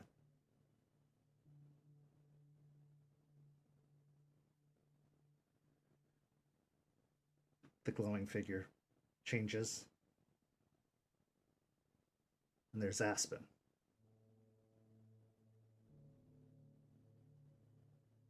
Hey, Jess.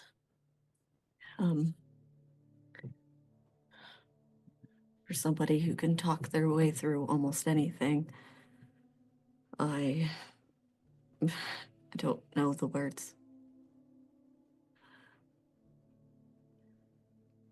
I don't want to sit here and tell you that you have to come back. Because it's not fair. But I want to tell you that I need you here. And not because I need you to fight. Not because I need you to be a guru. Because I need you here to be with your family. I don't want to lose you. I know you've been through a lot, but I can't lose you. Not now. Not after everything. And maybe I'm selfish. But I need you here. We all need you here. So please, if you've got anything left to give, please come back.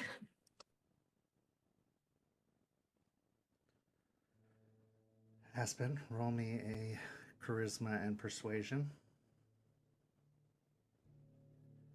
And in this particular case, I will not let you use your favor because this is not a command as an alpha.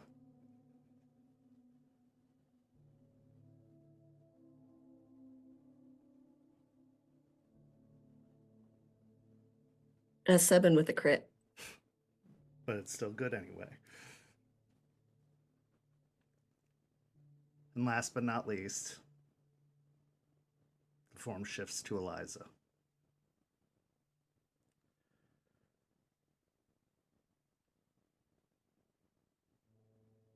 This is all we can do for now, my girl. I've already lost one child because of this, and it was mine. My sadness that lost my child.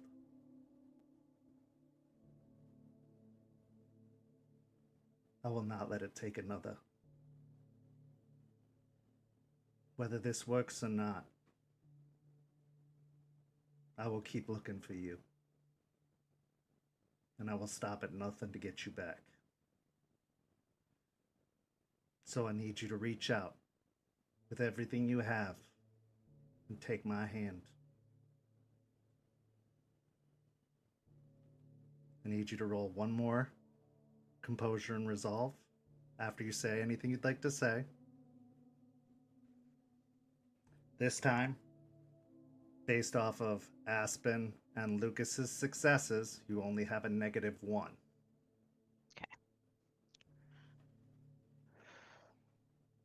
At first, I'm going to start to like rip at the chain and realize like how far is embedded into my arm. It's not coming out. At that point, I'm going to grip the chain and pull at the rock and try to swim up to reach her. I need to get out. I made promises.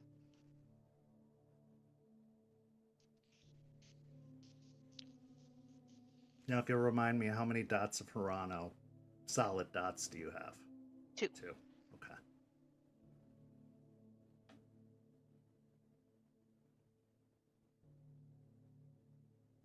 Can I spend a willpower here? Yes. Alright, I'm gonna spend a willpower. I mean, technically I got 3 successes, but I'm gonna try for another one. 4 successes. Okay. Pulling up the rock with all of your strength. You can feel that it wants to continue to force you to sink. It's heavy. Very heavy. And you know that it could get heavier. Because with only 2 dots of Hirano, it's not the boulder it could be. Not yet. It can only get bigger. With the encouraging words of your pack, your family,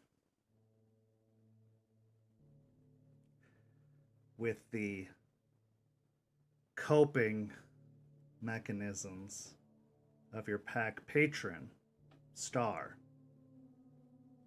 the resiliency granted to you by your pack patron, you raise that sinking rock up, cradling it beneath your arm, and kick your legs beneath you with all of your might, reaching up with your free hand up as high as you can, launching yourself up into the water above. And as your hand makes contact with the glowing, outstretched hand of Eliza, you take a deep gasp in as Jester sits upright from the sleeping bag. Back in her body once more. Jester, despite the fact that you've been through a lot and you were in the depths of Hirano, it is as if you are back the moment after everything had happened. You do remember the sinking. You do remember the words you just heard. But the emotional toll of it all can't be denied. And you immediately start crying. I will collapse and curl into a tight ball and start sobbing. And the scene is yours. Run over and just lay next to her and just hug her.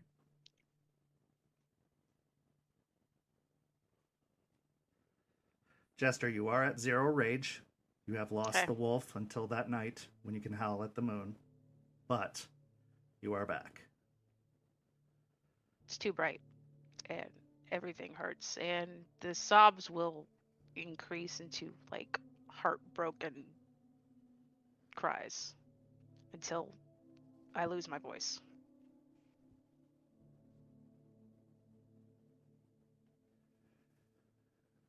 Eliza remains seated on the pillow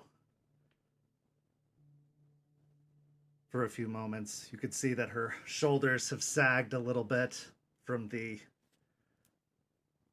emotional toll, the energy toll of it all, but she eventually does hold her hand out, taking one of Jester's hands in her own, squeezing it gently.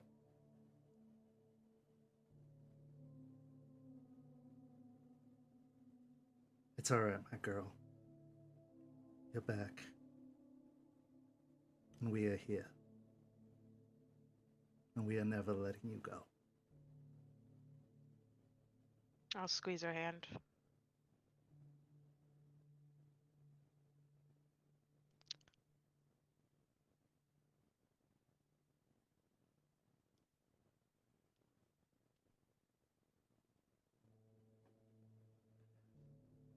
Kind of turn and like bury my head into Aspen's shoulder as I'm crying. Just pet her head. look over to the boys because they look really uncomfortable and like, just get somebody get her water, please. Yep, can do. Go find some bottles of water. Lucas will walk over and kneel down and just press his forehead into the back of her head. If you ask me for a cigar, I'm gonna break your kneecaps. What the hell are you talking about? Yeah, if you've got like some weird breathing problems over the next couple of days, just stay away from the cigars. Ryder You was do that. taking a trip. Anya. That's Yeah. what he's talking about. Fuck. That's a good word for him. I agree. It's good to have you back, girl.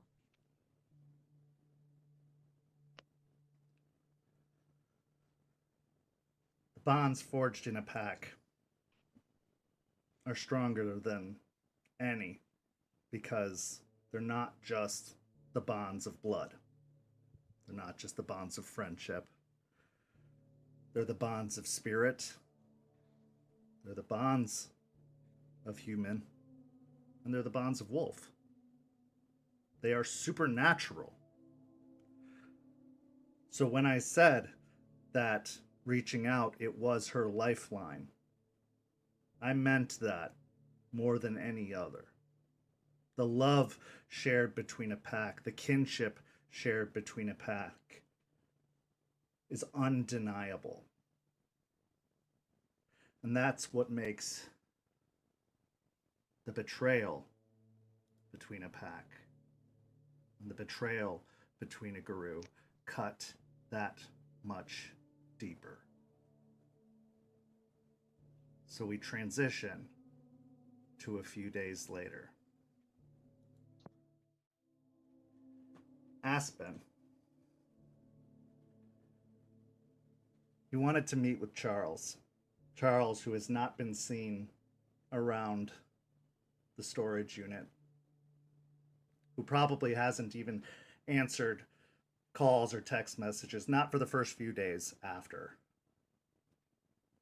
but eventually agrees to a meeting. He doesn't agree to come to the storage unit. He doesn't agree to meet at the Memorial Gardens. Instead, he asks to meet outside a development complex.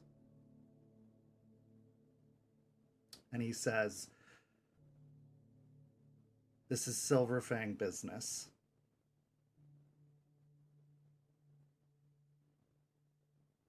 And if you have any respect for Silverfangs, you'll keep it to just that."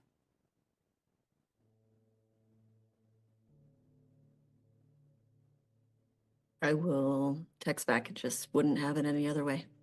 Very blank.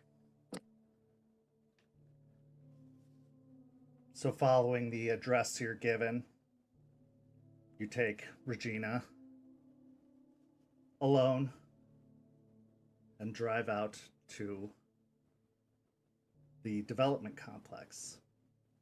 And when you arrive, it is a strip mall, but it has no businesses moved in yet.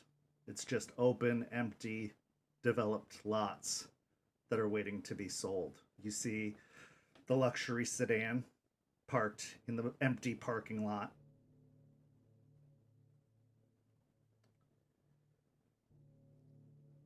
You see the car is empty when you arrive, but you see that in one of the business fronts, the lights are on. When you park Regina, the car doesn't unlock the doors at first. The Jeep doesn't let you out right away. And pet the steering wheel and like pat the dash. It's okay, Regina. I can take care of myself. And he's not gonna get to me. It's fine. After that, the door unlocks and you climb out. You head over to the lit up storefront. And as you reach for the door, it opens, unlocked. You walk inside.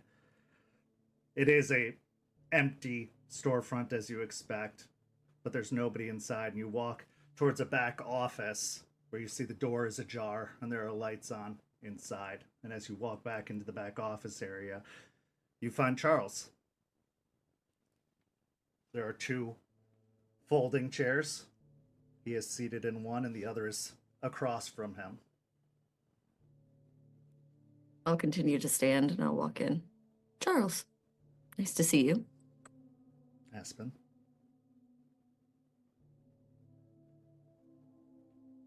I'm surprised you're still around.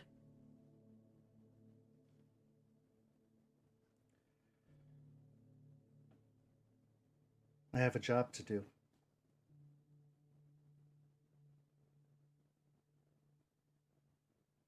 What job is that exactly? I think you know. I was sent here to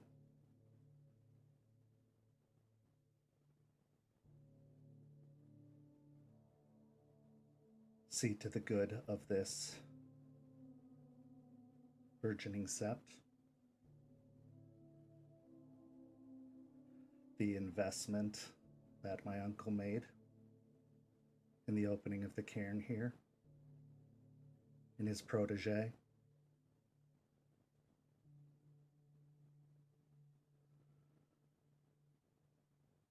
The good of our tribe and its representation in the region.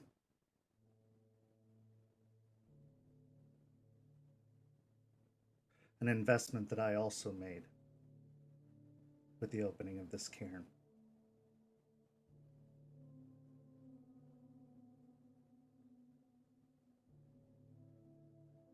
Good. I'm glad you're still around. Is this part of it? This empty establishment? Yes.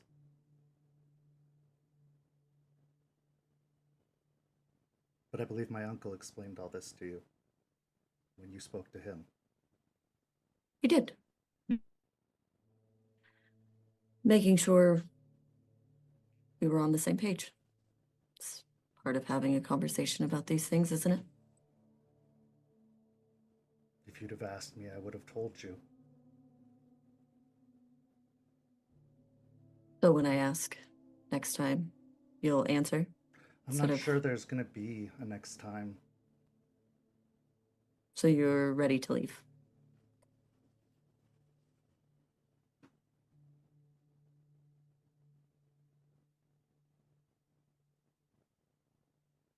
There's nothing to leave. There's no sept here anymore. There's no cairn. There's no cairn, but from what I understand, the investment was in me.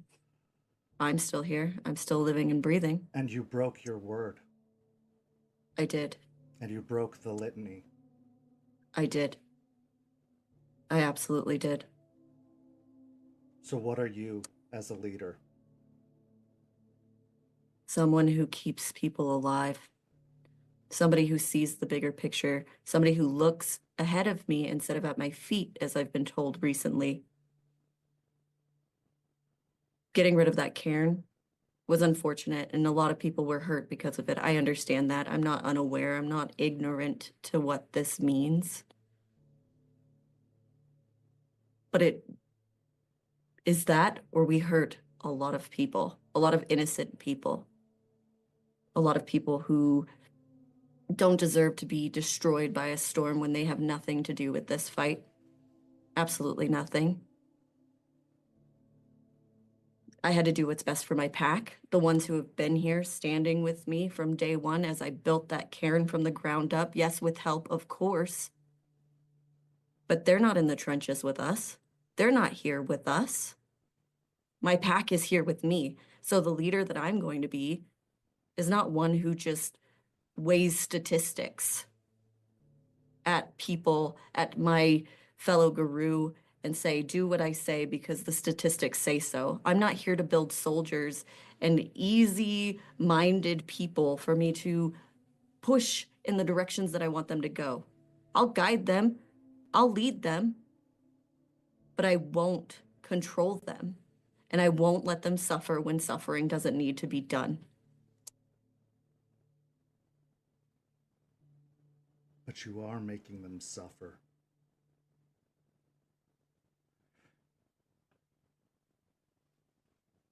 Yes, you spared the feelings of a few, but you may have hurt the feelings of many in the long run.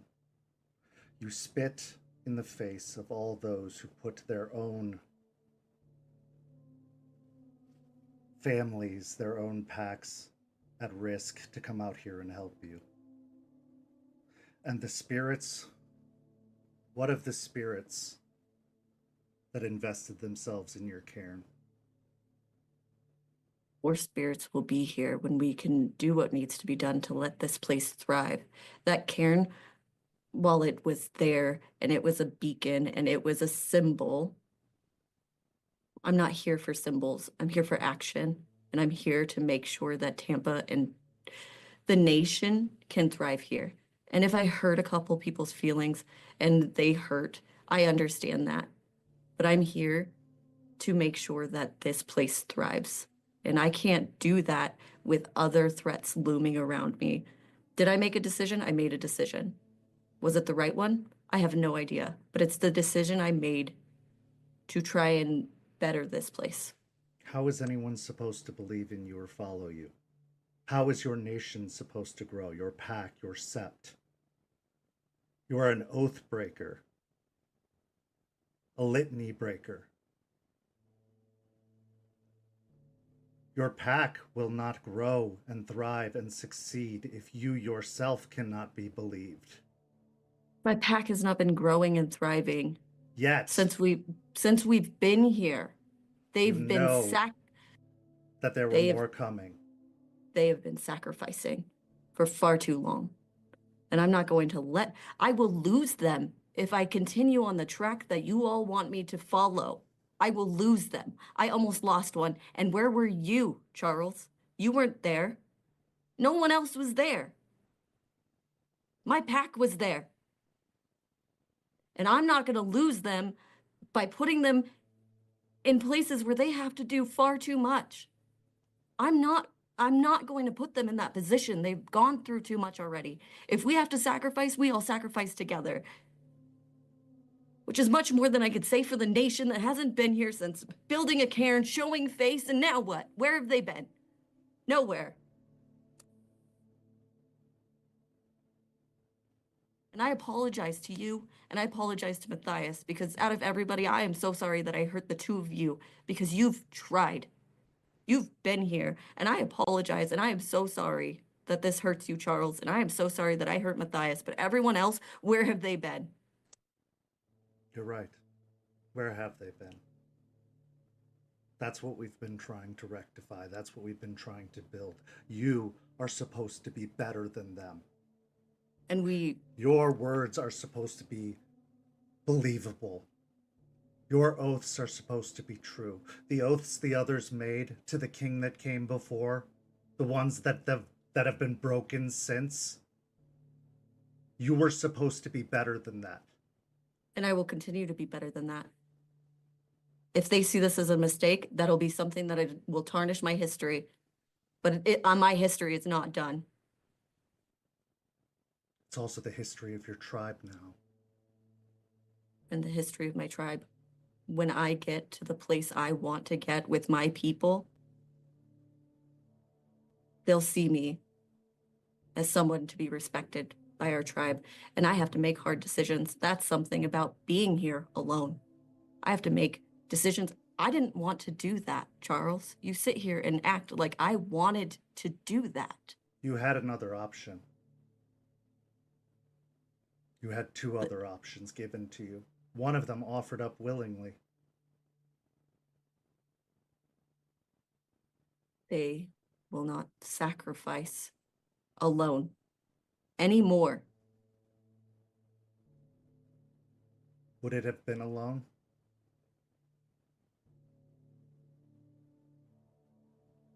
In The pack ways, shares the burden, Pack does share the burden.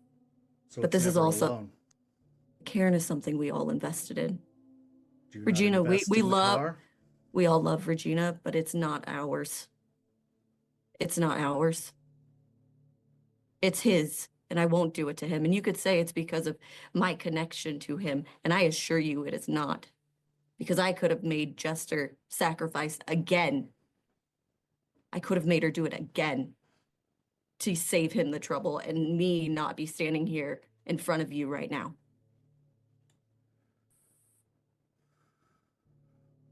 And where was I? I was there when the execution was passed.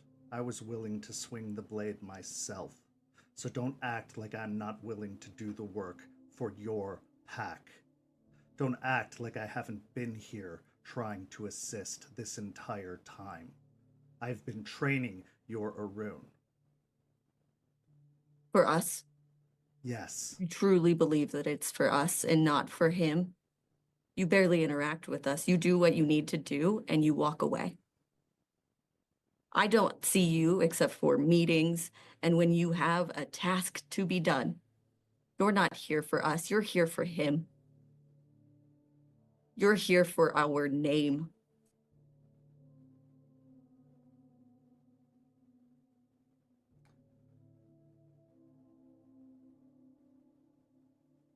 it's not because I don't want to. It's not because I didn't want to. That is what I do because I have to. In order Why do you to have to? survive this. Aren't you done surviving? Aren't you done surviving to fight again and again and again? Why are we here? All we're doing is to survive, to fight. Someone has to keep their oaths. Someone choose- in this family, in this tribe, has to have a word that is true.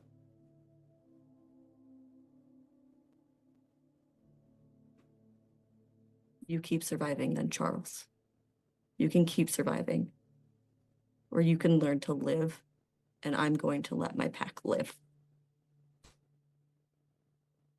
For how long, Aspen?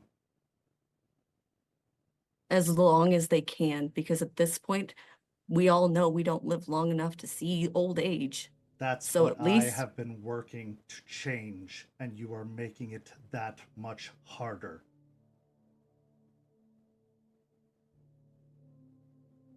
How? How do you expect to see that change?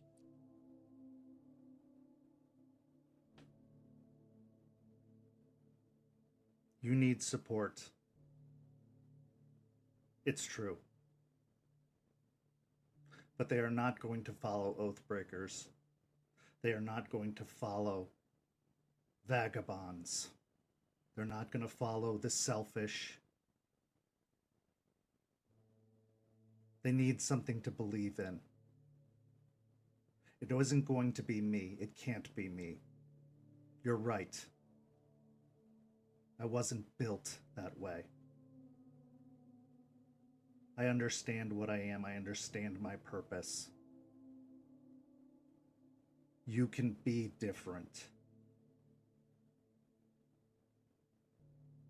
But you bite the hand that feeds you.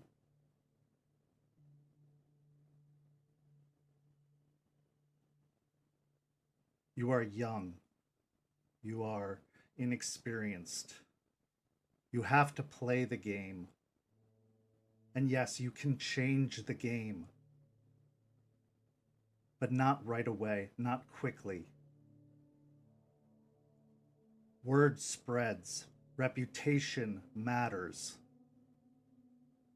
Not just among the Guru, but among the spirits as well.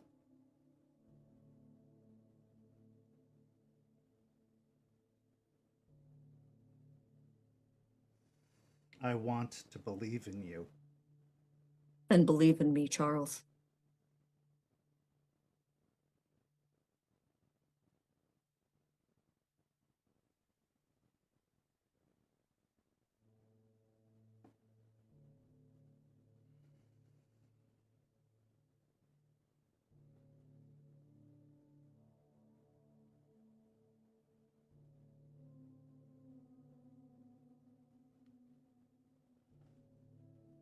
Believe in all of us. Believe in everything that we've done. If you see this as a mistake, that's your prerogative to see it as a mistake. And if the rest of them see it as a mistake, that is their prerogative too. But look at everything we've done, even since you've been here. Are you Everything gonna we've allow them to pay for it?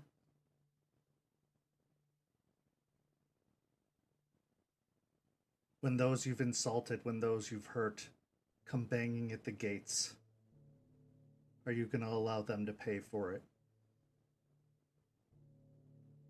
You offered up a vote, but you made the call before the vote was cast. I did.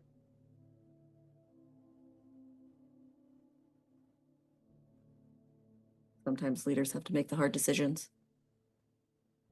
And if you want me to put it down on paper as to how the Cairn being gone versus half of my pack being gone, one or the other, into a space where they can't fight, where we're about to fight a bunch of leeches, and we need all that we have here to even have a single sliver of a chance. If you want me to put it in logical terms for you to justify it, I will try my best. But that's not why I did it. That's not why I did it. You are fighting the leeches without a cairn now. That is a strong disadvantage. They knew where our cairn was. They knew where our cairn was from the beginning. Did you know that? It's not about the location. You do not have the spirits to give you the gifts you need to fight the leeches. You have just tactically hamstrung yourself.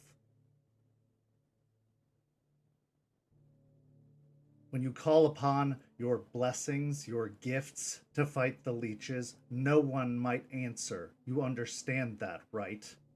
I do. Or did you think about that ahead of time? I did. I did. I'm not an idiot.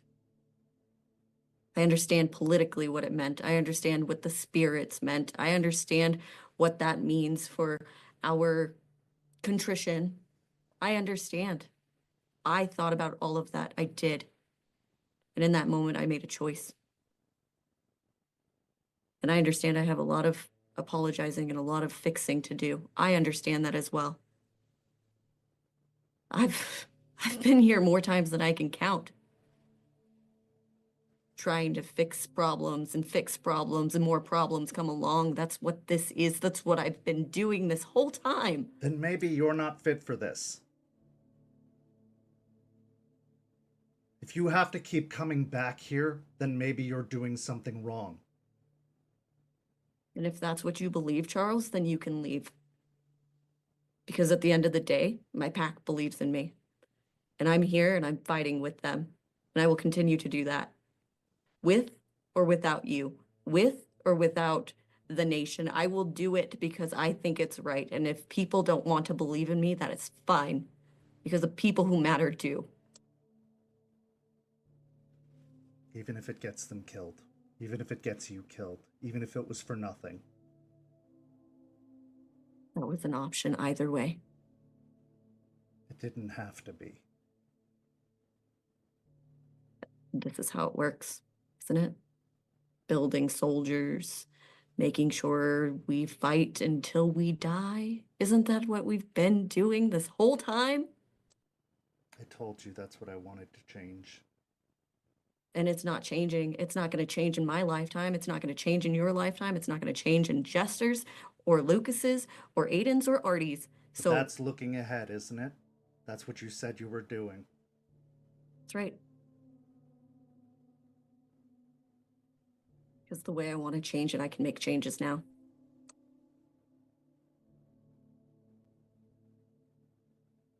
Not if this decision gets you all killed.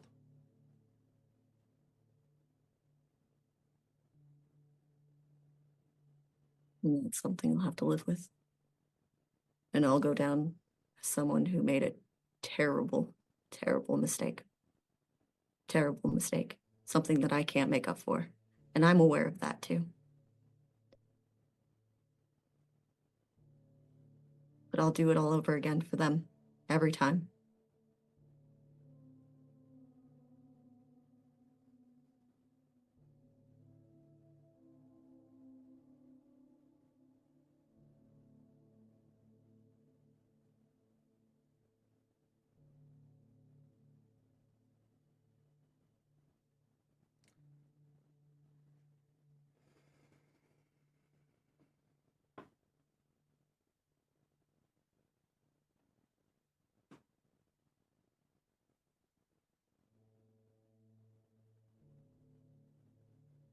I'm sorry, Charles.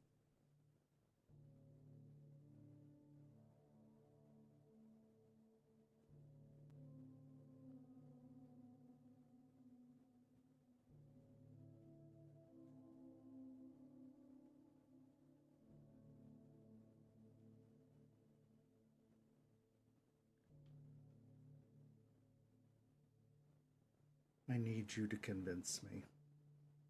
And I know. Why am I important enough to convince? Because if you can't convince me, someone who wants to believe in you, you're not going to convince anyone else. Your dream will die with you. It's not why I need to convince you, Charles. I need to convince you because you were here.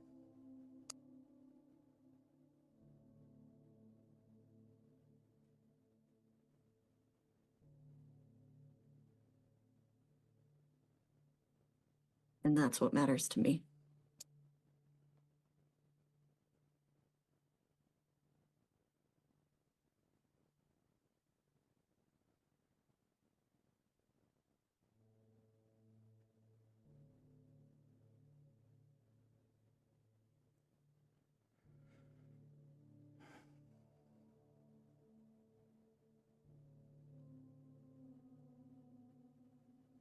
I made a promise to Aiden, a promise I intend to keep, regardless of what you did, regardless of what happened. I hope that by the time that promise is fulfilled, you somehow manage to convince me. Because if you do, I will stand atop those gates and I will fight back anyone who comes to beat them down, be they nation or no. But if you don't,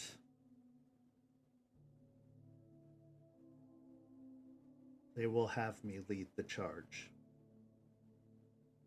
And I will have to. You understand that?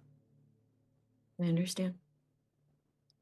And I know I shouldn't be asking you for anything right now. But while you're here, while I try to convince you, will you at least try to live?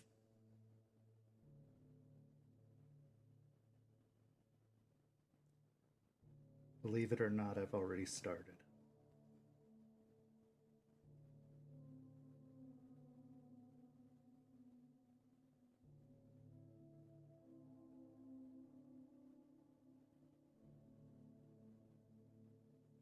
I'm sorry, Charles. Also, thank you for everything.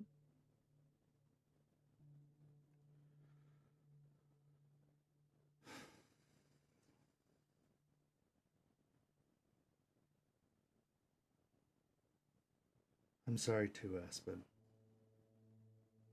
This is not an easy thing that you are doing, and I'm not sure that if I wasn't, or if I was in your place, I wouldn't have done the same thing, but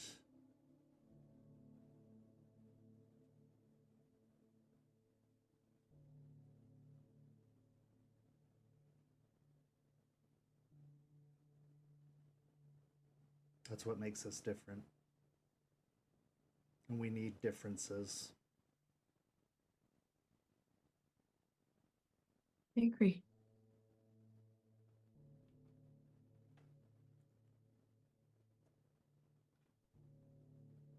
I will be around. I cannot say I will call you leader. I cannot say I will answer to your orders, but I will not be in your way either.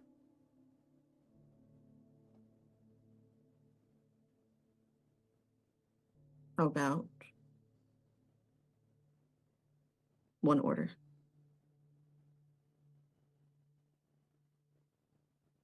We get a drink. We go out.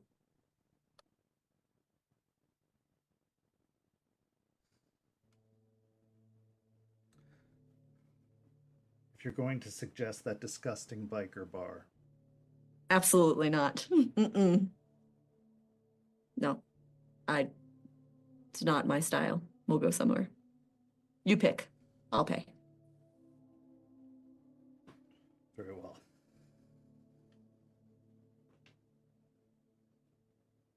With that, you head off. A temporary accord reached between the two of you. How long it will last, how long the peace will hold, to be determined. But obviously, Charles believes there's something worth salvaging. That Aspen needs to convince him. In our final scene, we transition to the Memorial Gardens late at night. It is dark. The lights that usually illuminate the exterior wall and along the lane inside of the gardens are dim, dimmer than usual. But that's the way they've been ever since the event. Everything has been dimmer since the event. It's a harrowing sight, to be sure. Nothing moves. Birds don't fly overhead, squirrels don't run across the grounds. It's lifeless. But as we watch, we look along the edge of the wall. And along one of the brick wallways, we see a pair of beady red eyes appear on the edge of the wall. A little sniffing nose and whiskers. It peers around. And then another set on another side pop up. And then all along the wall surrounding, little red eyes, little pink nose, whiskers.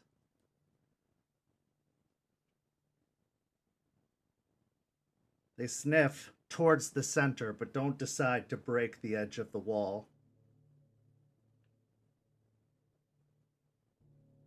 And then at the far end, near the gate, atop the archway that goes over the gates themselves, one large rat emerges atop the archway. It sits up on its hind legs, sniffs, then lets out a loud screech, and all of the eyes disappear as they jump off the edge of the wall and go scurrying. And that's where our story ends this evening. Thank you so much to these incredible players. Thank you to everybody who watched tonight's episode. Rage Across Tampa will be back again next week on Tuesday at 10 p.m. Eastern, right here. Have a happy Thanksgiving if you celebrate it, because I know I'm thankful for this game and these players, and we are thankful to you for watching. If you like the World of Darkness, come join our wonderful community with the Discord link down below. We would love to have you with us. And go follow us on all our social media. We are posting content all the time on all those various places. We've also joined that butterfly app, Blue Sky, so you can go follow us there. Just search for St. Pete by Night and go give us a follow, because we'd love to follow you back. So we'll see you there. But join us next week. Thank you so much and have a lovely evening. Good night, everybody.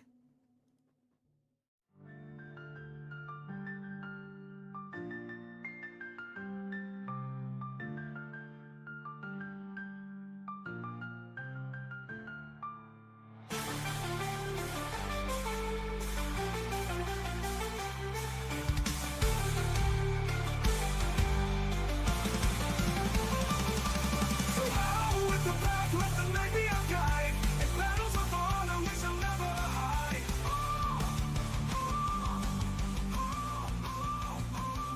This has been a St. Petersburg by Night production. Rage Across Tampa is produced in agreement with the World of Darkness and Dark Pack. The storyteller for Rage Across Tampa is Kent.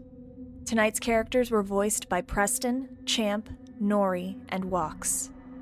Visit our website at stpetbynight.com for more information about all of our productions and how you can become a part of our community. Thank you for listening. Until next time, fangs, stakes, and claws out.